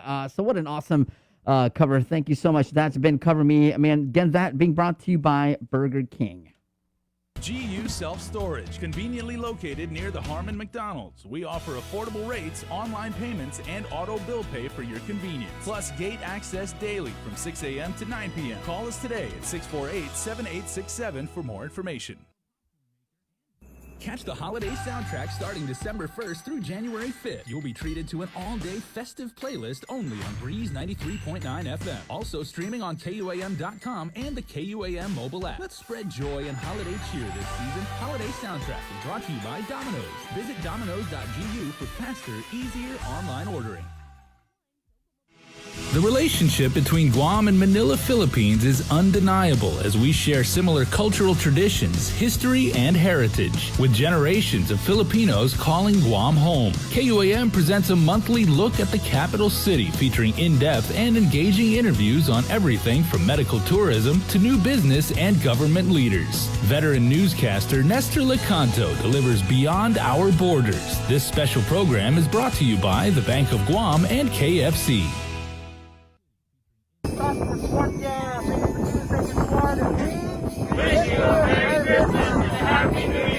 These special season's greetings from our troops is brought to you locally by McDonald's of Guam and KUAM Communications. It takes all of us to protect Guam. Join the Guam Visitors Bureau in our social media campaign series aimed to protect our island and each other in this COVID-19 era. Participate in the Protect Guam movement by wearing your mask, showcasing Guam's heroes, staying active, and downloading the Guam COVID Alert app. Post and share your content with us. Use the hashtag ProtectGuam, and you could win $100. It's that simple. Check out visitguam.com for details. Let's reclaim our lives, our economy, and our tourism industry. Hafaday and Mabuhay, I'm Ann Pobutsky. I'm the territorial epidemiologist for Guam. Wearing a face covering protects you and those around you. We know that COVID-19 can be spread by people who are not showing symptoms, which means they are asymptomatic. Because Guam remains at risk for significant community spread or transmission of the virus, it is a necessary precaution to wear a face covering when you are in public. Everyone must wear a face covering when they leave home, have it visible at all times, and put it on when they see others nearby. Face coverings are required for everyone when shopping at stores, seeking healthcare, and inside the workplace. Covering your face reduces the chance that you will unknowingly infect someone else if you are carrying COVID-19 but have no symptoms. Prevention saves lives. For more information, please call 311 or visit our website at dphss.guam.gov.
Got your 6 at 6 a.m. with the link on Breeze 93.9 FM. Bree and I connect you with all the latest news and information you need to know to start your day. Then check back with Guam's news leader at 6 p.m. for the day's top headlines with KUAM News Primetime. From 6 a.m. to 6 p.m. and everything else in between with KUAM Digital, we got your 6.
Discussed during the commercial breaks. Good morning, guys. 9:11 in the morning. Should we even give people? Okay. I don't know. It's your call, Jake. What is the most interesting thing you've ever had removed from your ear? That was an interesting video, bro. Yeah. Otherwise, when you get those warnings on YouTube that says warning, like this may be like a little bit gross, you might want to pay attention to that. Might not want to click on it. We just saw a guy get a full insect removed from his ear. Gotta love YouTube. Oh, man. All right, 9/11, we're back with the show here with more of the last hour on the show. Remember this show, the link being brought to you by Calvo Enterprises and ITN. We're back with your host, Sabrina Salas Matanani, Andy Wheeler in the Zoom room, Jason Salas, Joe Sir, myself, Victorious, filling in for the vacationing Chris Malfunction. We're back with more on the link. Right, we're going to head into the news, but still to come on the link, we're going to head live to Mangilau, where community testing is getting underway or is underway by Public Health, and Peter Santos will have a live report coming up. But first, it was Inauguration Day Monday with Guam's newest elected leaders taking their oath of office. With more headlines, here's Tyler Mazzanani.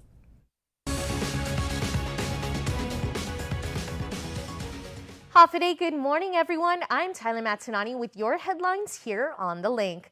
New year, new legislature. The Guam Legislature held their inauguration ceremony Monday, and after a year like 2020, all eyes will be watching to see how the 36th Guam Legislature plans to bring us out of the pandemic and onto the road of recovery. Our Peter Santos reports.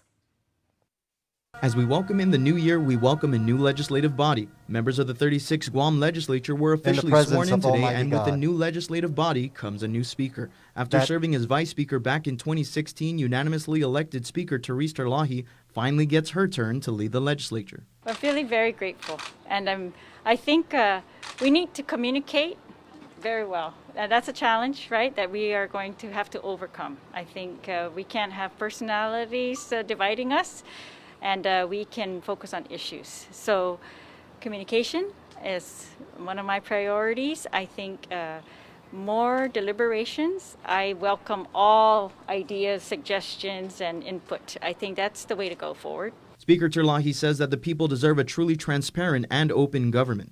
Openness, that's the other key. It's like we will never create good policy, we can't be completely open about what the facts are underlying that policy or what the situation really is. So the more openness, the better. And that's going to take all three branches of government to work together in that. According to former Speaker and newly elected Vice Speaker Tina Munya-Barnes, it's time to clock in. A lot more work as we continue to recover, as we continue to bring our community back to a sustainable business community so that we can be all on our feet.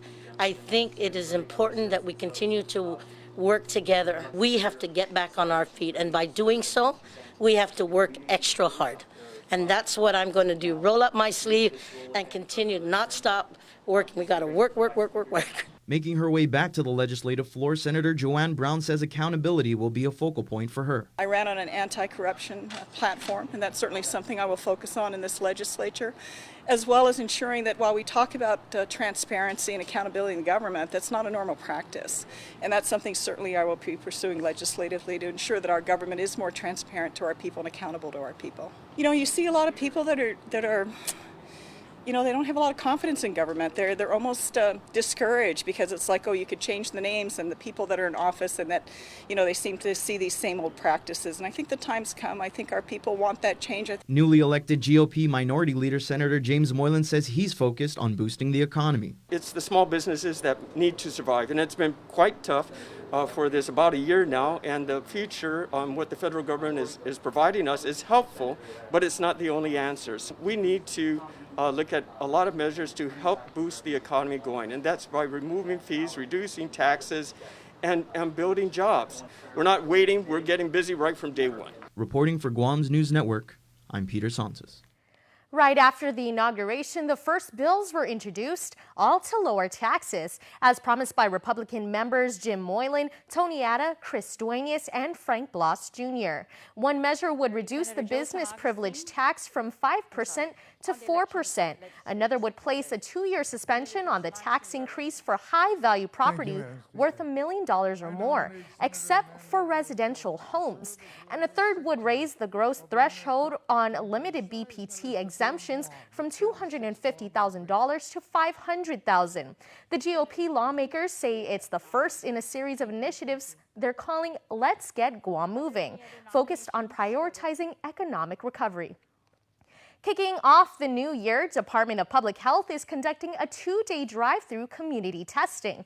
The rapid tests were administered Monday morning from 9 a.m. to noon at the Guam Community College's library parking lot and continue to today, January 5th. There are 300 COVID tests available for both days. However, Monday's operation resulted in a rather slow turnout. DPHSS Public Information Officer Janela Carrera suggests it's because of Guam's low positivity rate, start of the new year, and the arrival of COVID-19 vaccines. Even though our positive cases are down, it doesn't mean that we let our guard down. So it's important to get tested out there, especially if you're feeling symptoms. And even if you do get vaccinated, it doesn't mean that you have to stop with the preventative measures like wearing your mask, social distancing, and washing your hands. The testing is free and is not invasive. According to Carrera, DPHSS is administering the shallow nose tests and results are ready on site within 15 minutes. In partnership with GCC, DPHSS has dedicated the first hour from 8 a.m. to 9 a.m. on both days for student and faculty testing. That's the news for now. We'll see you all at 6 tonight on Primetime.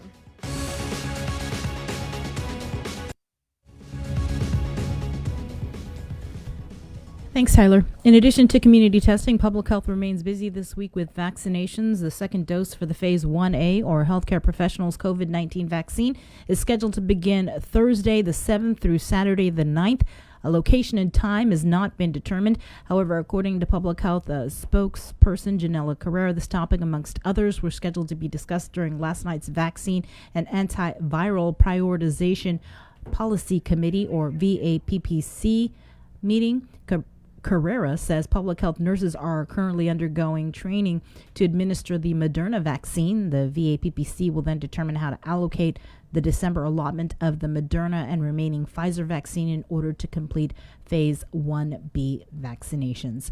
Coronavirus vaccinations, in the meantime, began Monday for designated military personnel in Guam. Joint Region Marianas announcing that the U.S. Naval Hospital has received its first shipment of COVID-19 vaccines. The initial batch contained a limited quantity of doses which will only be administered to Phase 1A personnel, which includes healthcare providers and support staff, emergency services, and public safety personnel. JRMC says it expects to receive more shipments in the coming weeks, which will be administered to eligible DoD-affiliated individuals as production and distribution increases. For updates on the vaccinations, military beneficiaries can follow the JRMC Naval Hospital and Anderson Air Force Base Facebook sites. As for the latest numbers, the Joint Information Center reported 17 new COVID-19 cases out of 501 tests performed Sunday. Guam's current coronavirus case count since last March is now 7,344, with 123 deaths, 132 active cases, and 7,089 recoveries. There are 8 coronavirus admissions in island hospitals, with 2 patients in ICU and 2 on ventilators. Guam's CAR score remains at 0.2. Some Democrats are calling for a criminal investigation into a stunning phone call President Trump had with Georgia's Secretary of State. It comes just as Congress is getting ready to certify the 2020 election results. Natalie Brand has the latest from the nation's capital. During a remarkable hour-long phone call with Georgia's Secretary of State Brad Raffensperger, President Trump pressured him to find enough votes to change the election outcome in his state. All I want to do is this. I just want to find 11,780 votes, which is one more than we have, because we won the state. Everything we've done for the last 12 months follows the Constitution of the state of Georgia, follows the United States Constitution. The president went on to imply that the Republican and his lawyer could face consequences for not helping him. You know what they did, and you're not reporting it. That's a criminal offense, and you can't let that happen.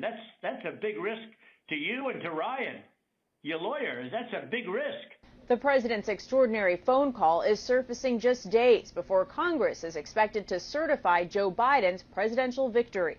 But before that happens, at least a dozen Senate Republicans and several more in the House plan to contest the Electoral College results. And we've seen in the last 2 months unprecedented allegations of voter fraud. Texas Senator Ted Cruz is pushing for an emergency 10-day audit of the election returns from 6 states, citing public mistrust in the results.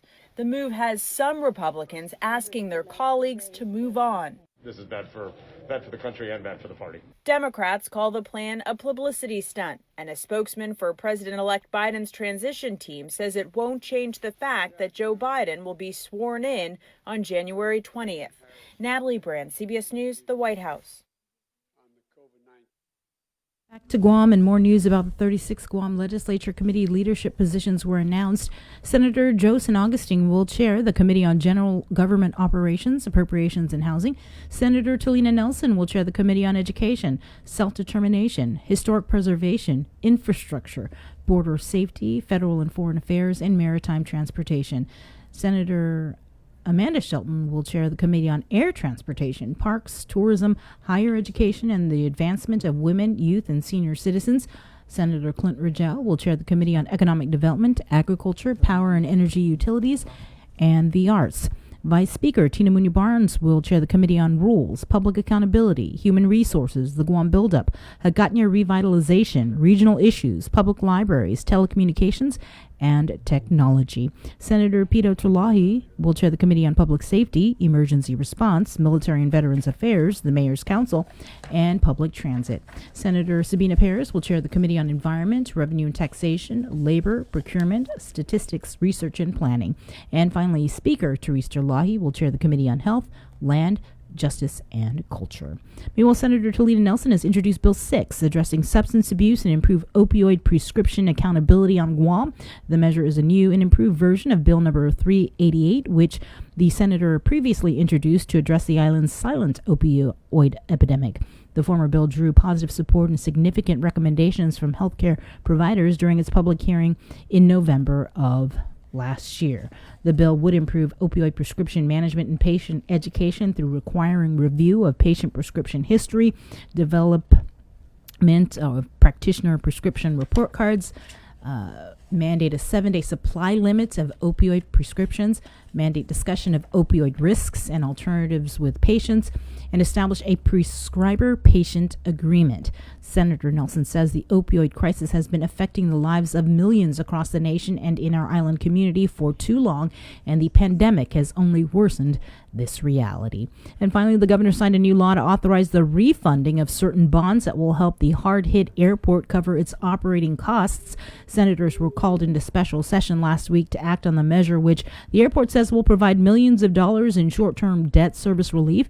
Airport and GITA officials testified that other major airports in the U.S. have done similar refunding. They acknowledge that the savings taken now could cost the airport more in interest down the road. Airports have been struggling to make ends meet in the midst of the global collapse of the travel industry.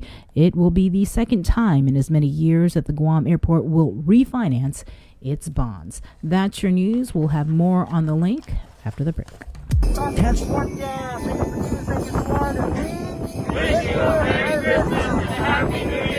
These special season's greetings from our troops is brought to you locally by McDonald's of Guam and KUAM Communications. It takes all of us to protect Guam. Join the Guam Visitors Bureau in our social media campaign series aimed to protect our island and each other in this COVID-19 era. Participate in the Protect Guam movement by wearing your mask, showcasing Guam's heroes, staying active, and downloading the Guam COVID Alert app. Post and share your content with us. Use the hashtag ProtectGuam, and you could win $100. It's that simple. Check out visitguam.com for details. Let's reclaim our lives, our economy, and our tourism industry. We're doing a good job, Guam. In the past couple of weeks, we've managed to keep the CAR score below 5. Together, we rose to the challenge when the governor asked us all to strive for 5. In the past couple of weeks, we've not only brought the CAR score way down from being in the high 40s to below 5, we've shown the governor that we're capable of altering the course of this pandemic. We were on a path to uncertainty, but now because of all of our actions, we're doing better. But better doesn't necessarily mean that we are out of the woods. We still need to watch our distance, wash our hands, and wear our masks. So please keep striving, Guam. We got this.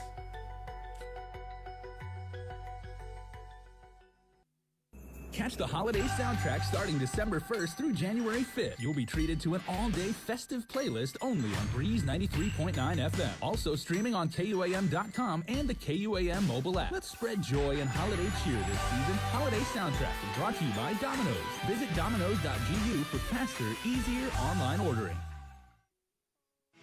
The relationship between Guam and Manila, Philippines is undeniable as we share similar cultural traditions, history, and heritage, with generations of Filipinos calling Guam home. KUAM presents a monthly look at the capital city featuring in-depth and engaging interviews on everything from medical tourism to new business and government leaders. Veteran newscaster Nestor Lecanto delivers Beyond Our Borders. This special program is brought to you by the Bank of Guam and KFC.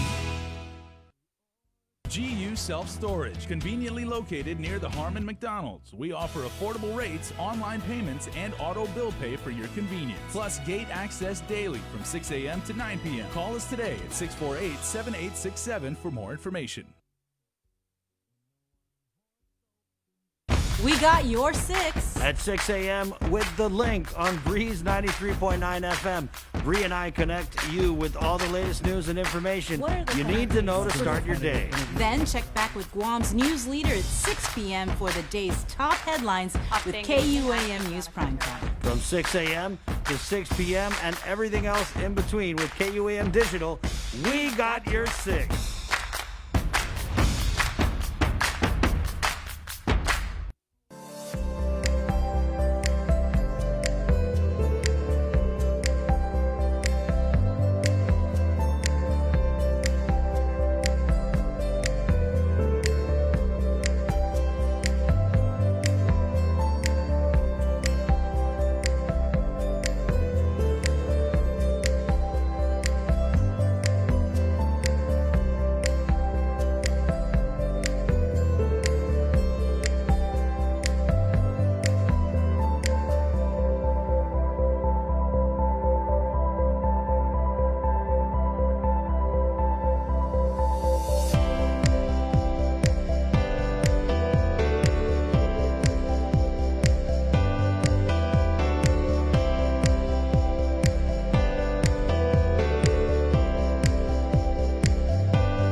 Joe Guam with another amazing holiday cover. 9:29 in the morning. We're back here with the link with your host, Sabrina Salas, Matt Tanani, Andy Wheeler in the Zoom room. We'll get to the Zoom room in a little bit.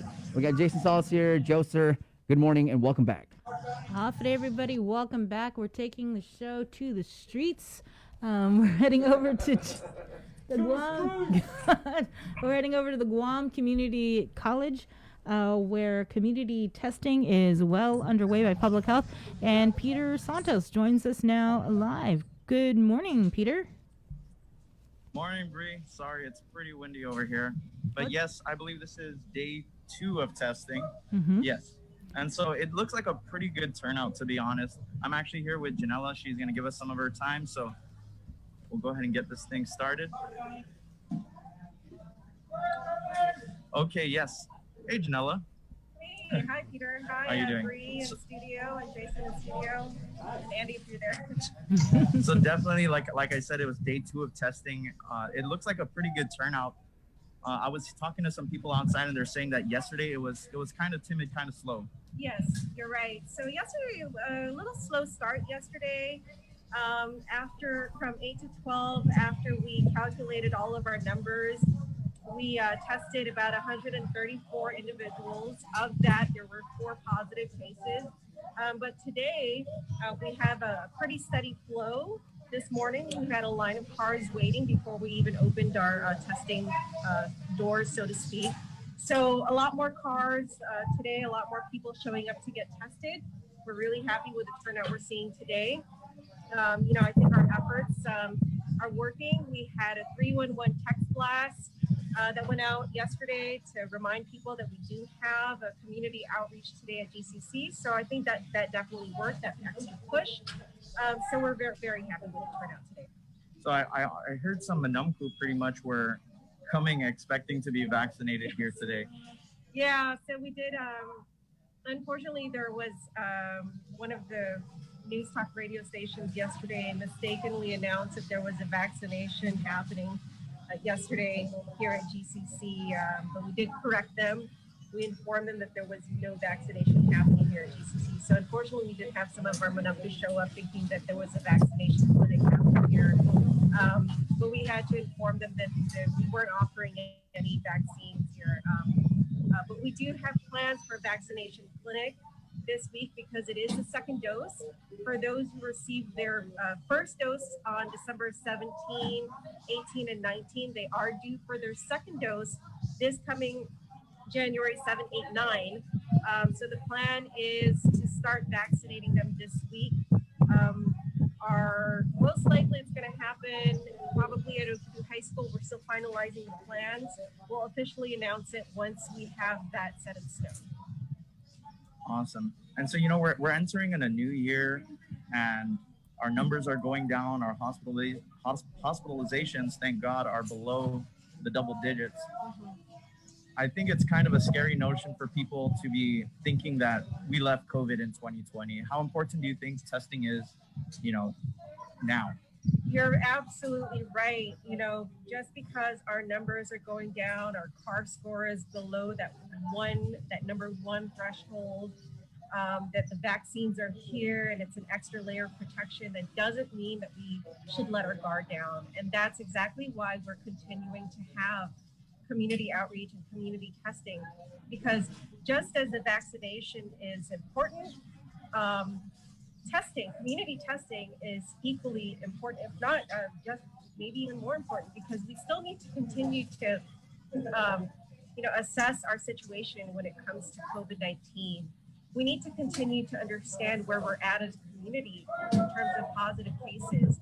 Without testing, we cannot understand and know how many people are out there with the virus and how it's being spread, whether it's community spread or through incoming travelers. And if we don't know how many positive cases are out there, we won't know how to contain it.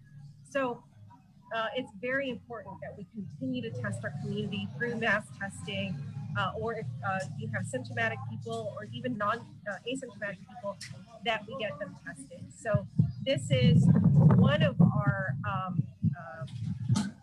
fights against COVID-19 is through community testing. There's mask wearing, social distancing, washing your hands, and then of course the vaccine itself. So these are all of our tools against the fight of COVID-19.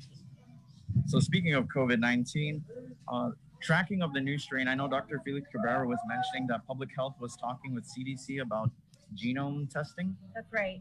Yeah, so we have within public health, our Bureau of Emerging Diseases, Infectious Diseases. So they're also responsible for ensuring that any potential new threats, such as mutated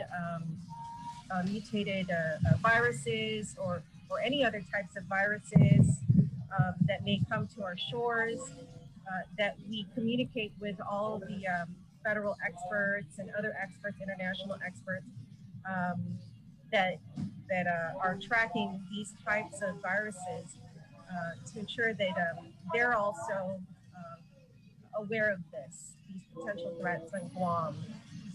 And so in the event that it does arrive here, that we put a stop to it, or that we are equipped with the proper measures to prevent it from being here in Guam, coming here to Guam. So definitely we're talking about the fear of the virus traveling overseas and whatnot. Over at the airport, I know they wanted to implement testing, rapid testing, and I believe the lieutenant governor was on the link and he was talking about the surgeon cell in the airport. We're pretty much waiting on public health for returning Guam resident testing. Right, yeah. So, we have the Binex now test kits. We have thousands of them. We do want to put them to use, which is what we're doing through mass testing, but also we're talking with, of course, the surgeon cell, working with them to possibly use that as a way to test incoming travelers, but also working with the Guam Hotel and Restaurant Association. That's another way that we want to put our Binex tests to good use. We've also discussed the possibility of using them to test the student population. So we're looking at a wide array of use for Binex test kits and getting the community tested. As we continue to see low cases, we want to make sure that we're not letting our guard down and continue to test the entire population. For sure. Are you aware of if diagnostic labs has gotten taken off the Hawaii approved testing list? I'm not. I have not heard of that, or I'm not tracking that. But it's definitely something that I can look into. For sure. I know that when we signed on to be a trusted traveling partner, there was a list of all the certified labs that had the NAT certification. I'm not tracking that, but again, I can definitely look into that. All right, and so the VA PPC meetings, those are, they don't send Zoom links out to everybody. So you mind just filling us in on what happened? Sure. So, of course, they were updated about the Moderna vaccines arriving this past weekend, but also the VA PPC was updated on the January allocation. Public Health was approved to place an order for the January allocation, which is for the Pfizer vaccine, 7,800 doses. For the Moderna vaccine, we've been approved for an allocation of 7,200. So for the month of January, we can place an order of a total of 15,000 vaccines. That's for both Pfizer and Moderna, and that will fully immunize 7,500 individuals. That's not including the Moderna vaccines that just arrived this past weekend, because what arrived this past weekend was for the December allocation, although it arrived in January. The other update too is that for the dialysis centers, there are 5 participating renal centers, and their nurses will be undergoing training today, so that they can begin administering the doses to their dialysis patients. And they'll be using the Moderna vaccines. The storage for the Moderna is it's a lot more feasible for them because it doesn't require that ultra low storage. So that's another update that they talked about last night.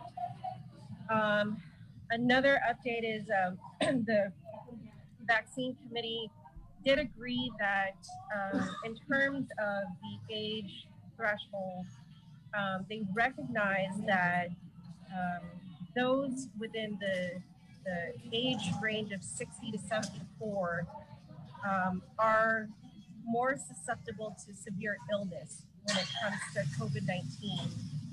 And so they did agree to lower the age threshold for vaccinating in the phase 1C category. So previously the recommended age for phase 1C was 65 and older. So they did agree to lower the age threshold to 60 instead of 65. And they do want to prioritize inoculating those in phase 1C, 60 and older as soon as possible. So a lot sooner. And we'll probably see that much quicker than what is the anticipated timeline for phase 1C. And we'll probably make that announcement pretty soon. Trying to think of what other updates there are. I know that the public health nurses and staff are undergoing training on the Moderna vaccine. So that was that started yesterday and today. I think that's pretty much, I covered most of what was discussed in the VAPPC meeting last night. So it's a 60, they lowered the age threshold for the phase 1C category to 60.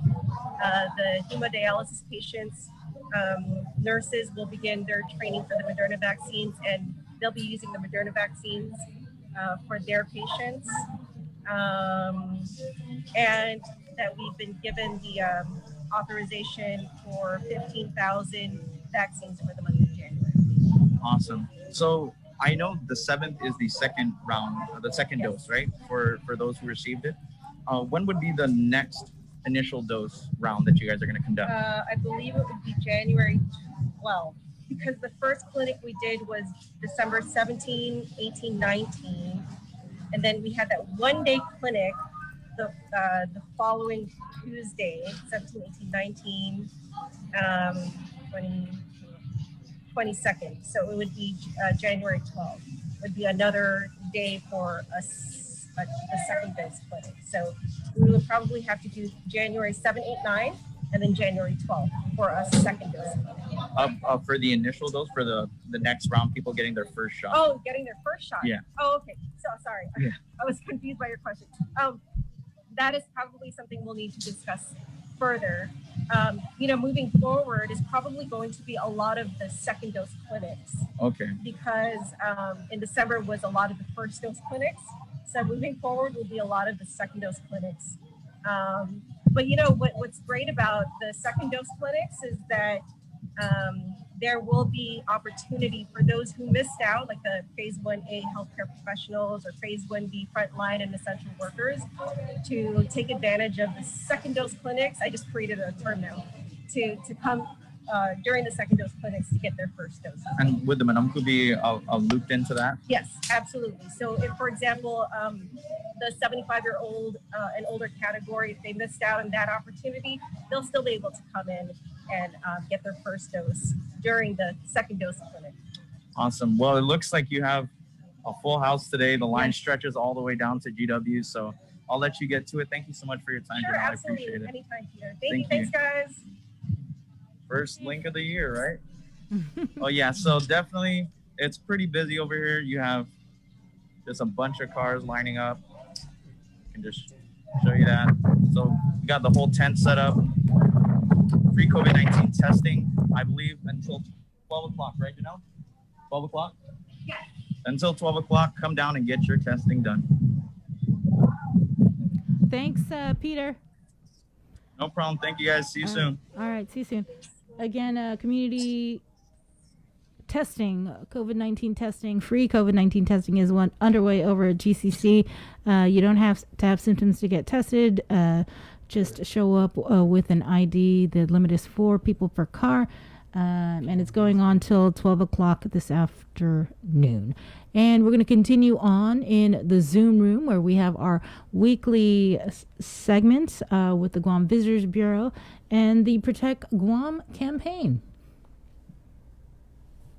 And in the Zoom room, we have Francesca. Craig just dropped out. Oh. Who? Craig Camacho. Oh, okay. He's coming back in. Francesca Dioro is in the Zoom room. Good morning, Francesca. Buenas, Sabrina. Good morning, Andy.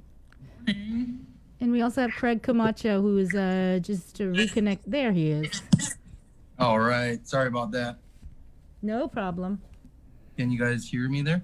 Yeah. We got you, Craig. Half a day welcome. And talking Protect Guam, the new campaign. We talked about it last week with Josh and a couple of your key opinion leaders. So you're coming in here to talk a little bit more about it. What you got? Yeah, so, we launched this campaign to kind of help and promote the current safety protocols out there, but also to encourage the local community to do their part against COVID, as we kind of migrate to, getting back to the way things kind of were, right? We kind of still have to evolve and adapt, right, so to speak, but everybody keeps saying the new normal because, that's what it is. There's going to be things that are just different from here on out. And as much as you may think that you're tired of hearing that term, that's just what we're looking at is the new normal.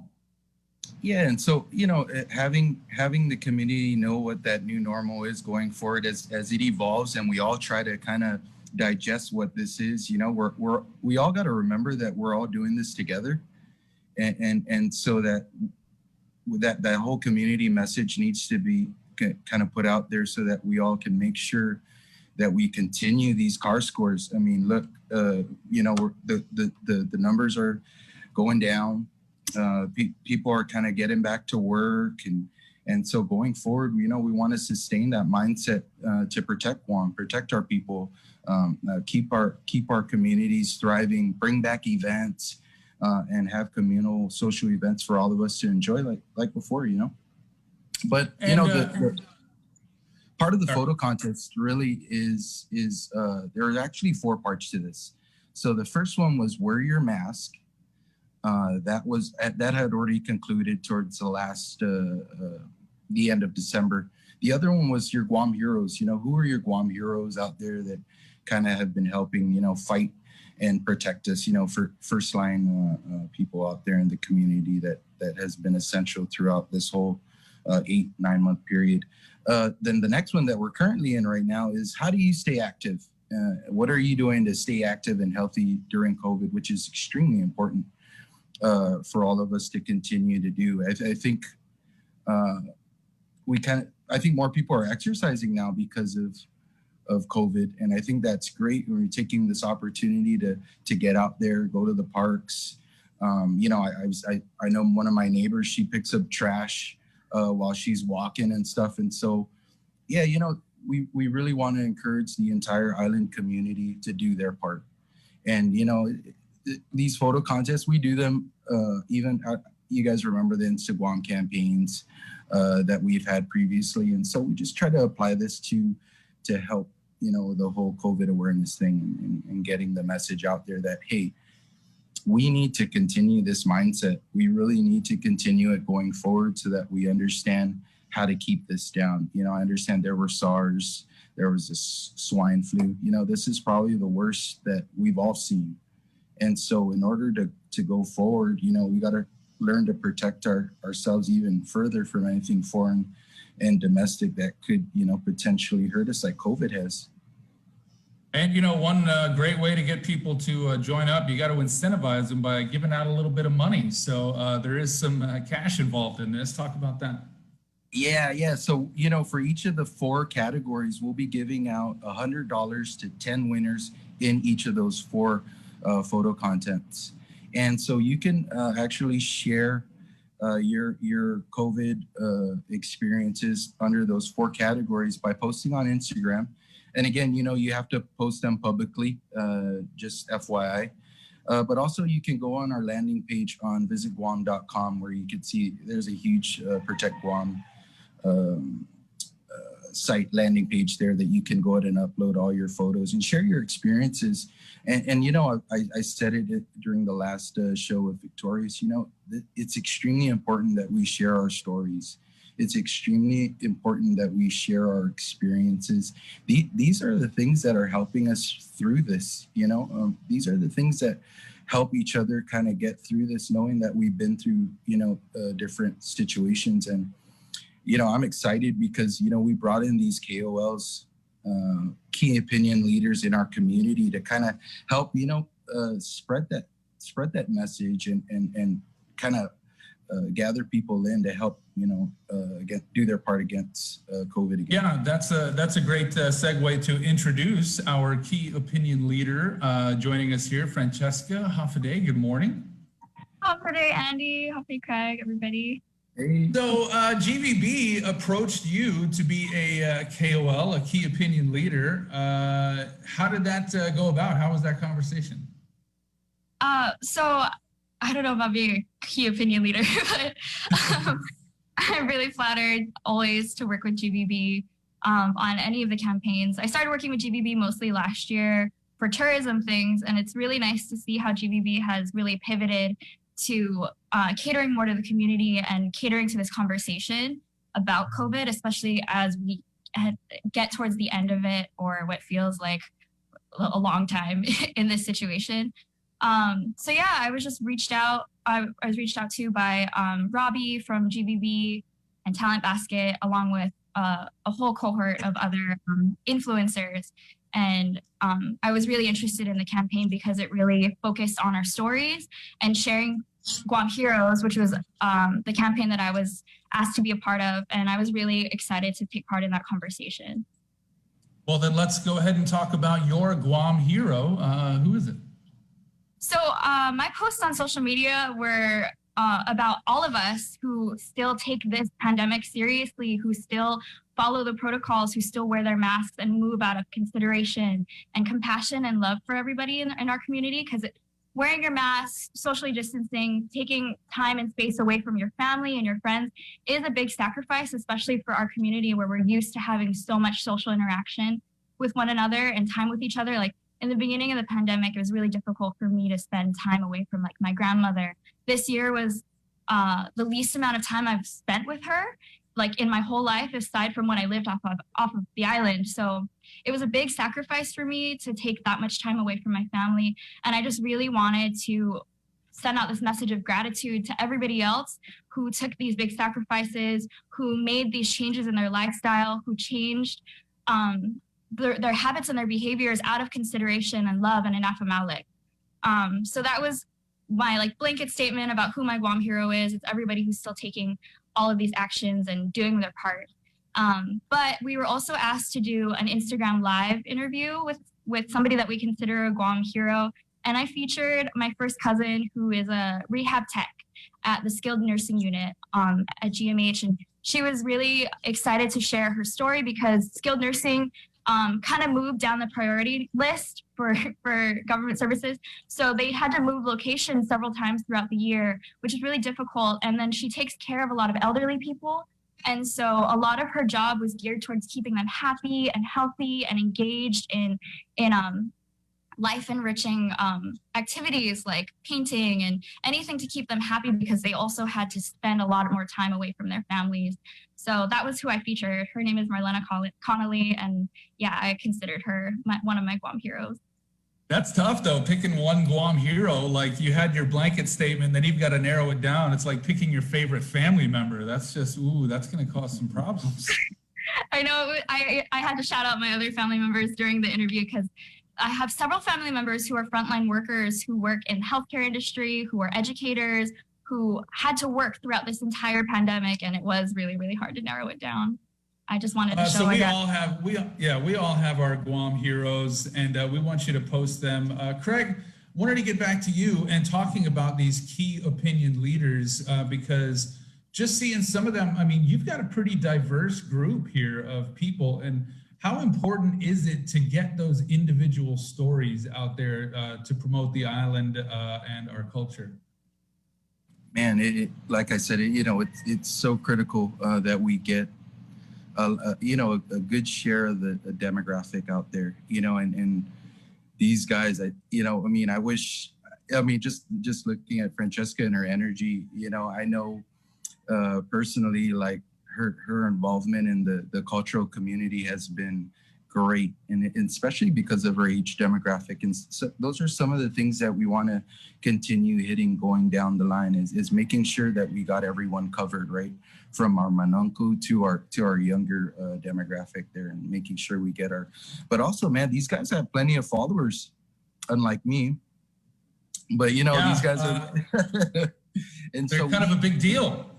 Yeah, and so we greatly appreciate their support in getting the message out. But yeah, no, these guys are out there hitting the pavement running, man. These guys are posting content out there and sharing it, but also encouraging their followers to get active in this all, as well, having them protect themselves, wear their mask, but also showcase what they're doing and their perspectives.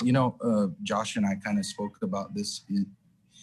It's so critical that we all share our perspectives, and that way going forward, we know what each other has dealt with, but we also can help each other along. And I know these key opinion leaders, before COVID, right, you had a job, you had your energy and you're doing your thing,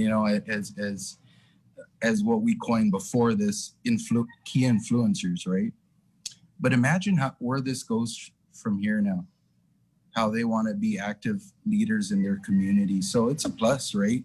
When we look at what they're going to be doing for us, even going forward, as we kind of evolve. And so we're hoping that they continue to push these initiatives forward that just help our community. Yeah, I think everyone benefits in the long run. And Francesca, back to you. Getting to tell your story, I think, is important, and the different perspectives, as Craig said, because Guam, making it a destination for visitors, and I've said it before, there are warm, sandy beaches all around the world. What makes Guam unique is the people, the culture, and you being able to tell your story from your perspective. How important is that?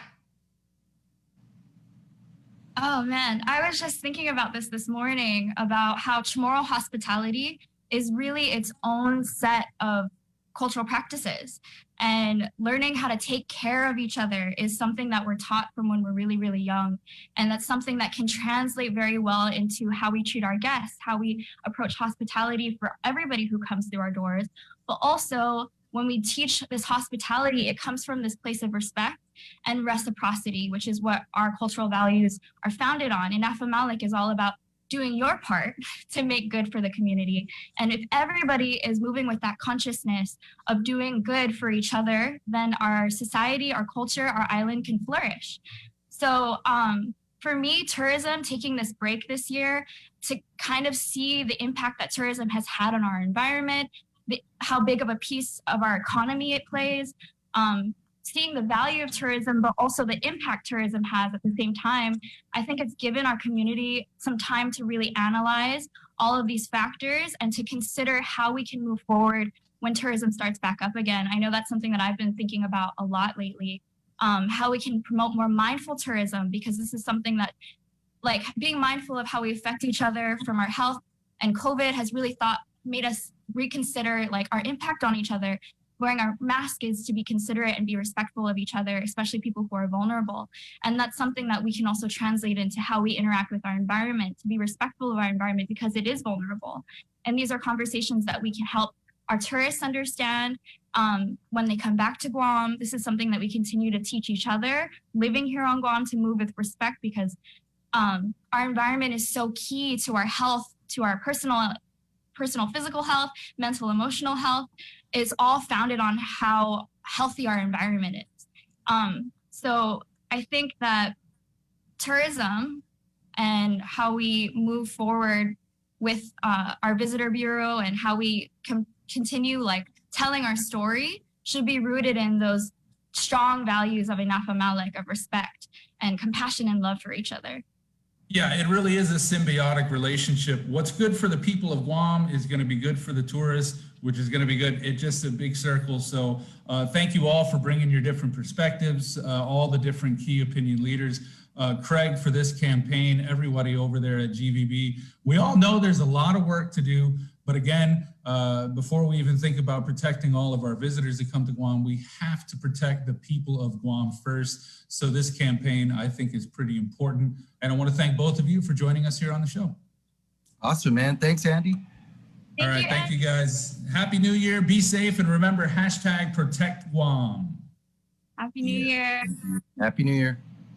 All right, well, we are just about ready to wrap things up here, I believe. Sabrina, did you want to jump in for your final comments? No, I don't have any final comments. I'll just say that Francesca, she's such a sweetheart. I met her about a year and a half ago. I took one of her, I did a feature on her and her stand-up paddleboard yoga. Sub yoga. Sub yoga, yeah. So I've seen her, grow, and she's just a great girl. So yeah, I don't really have any final comments other than got to work on the news after this. So that's about it. Well, let's roll out then. All right. So tomorrow, same time. We'll see you then. Oh yeah. All right. Thanks everybody for watching, listening, and streaming. If you haven't gotten tested for COVID-19, head on over to the GCC campus. They are offering free COVID-19 testing from up until 12 o'clock today.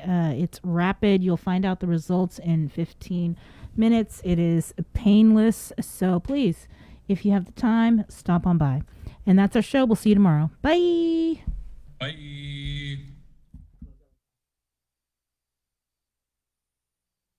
Half a Day Holiday Cheer. Half a Day Holiday Cheer is brought to you by Guam Windward Memorial.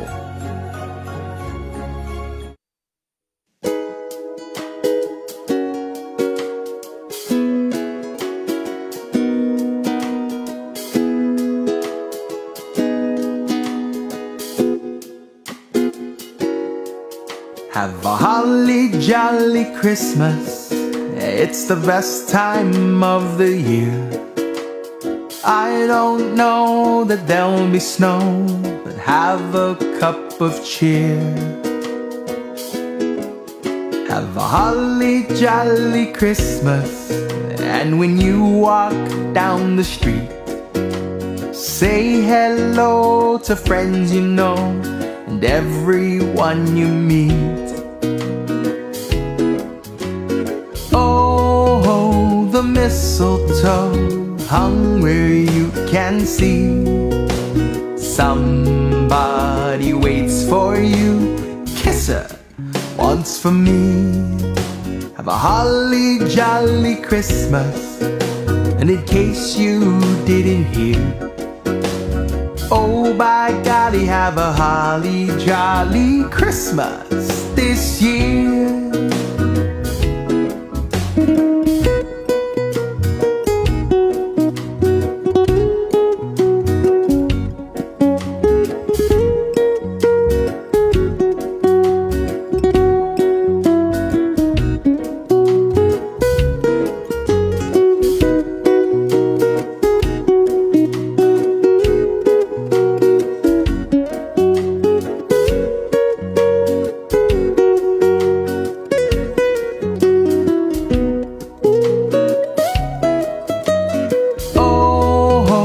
Mistletoe hung where you can see.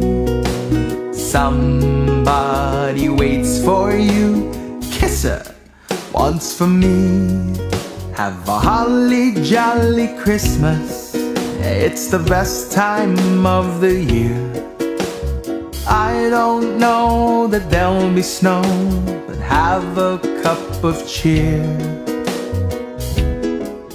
Have a holly jolly Christmas, and when you walk down the street, say hello to friends you know and everyone you meet.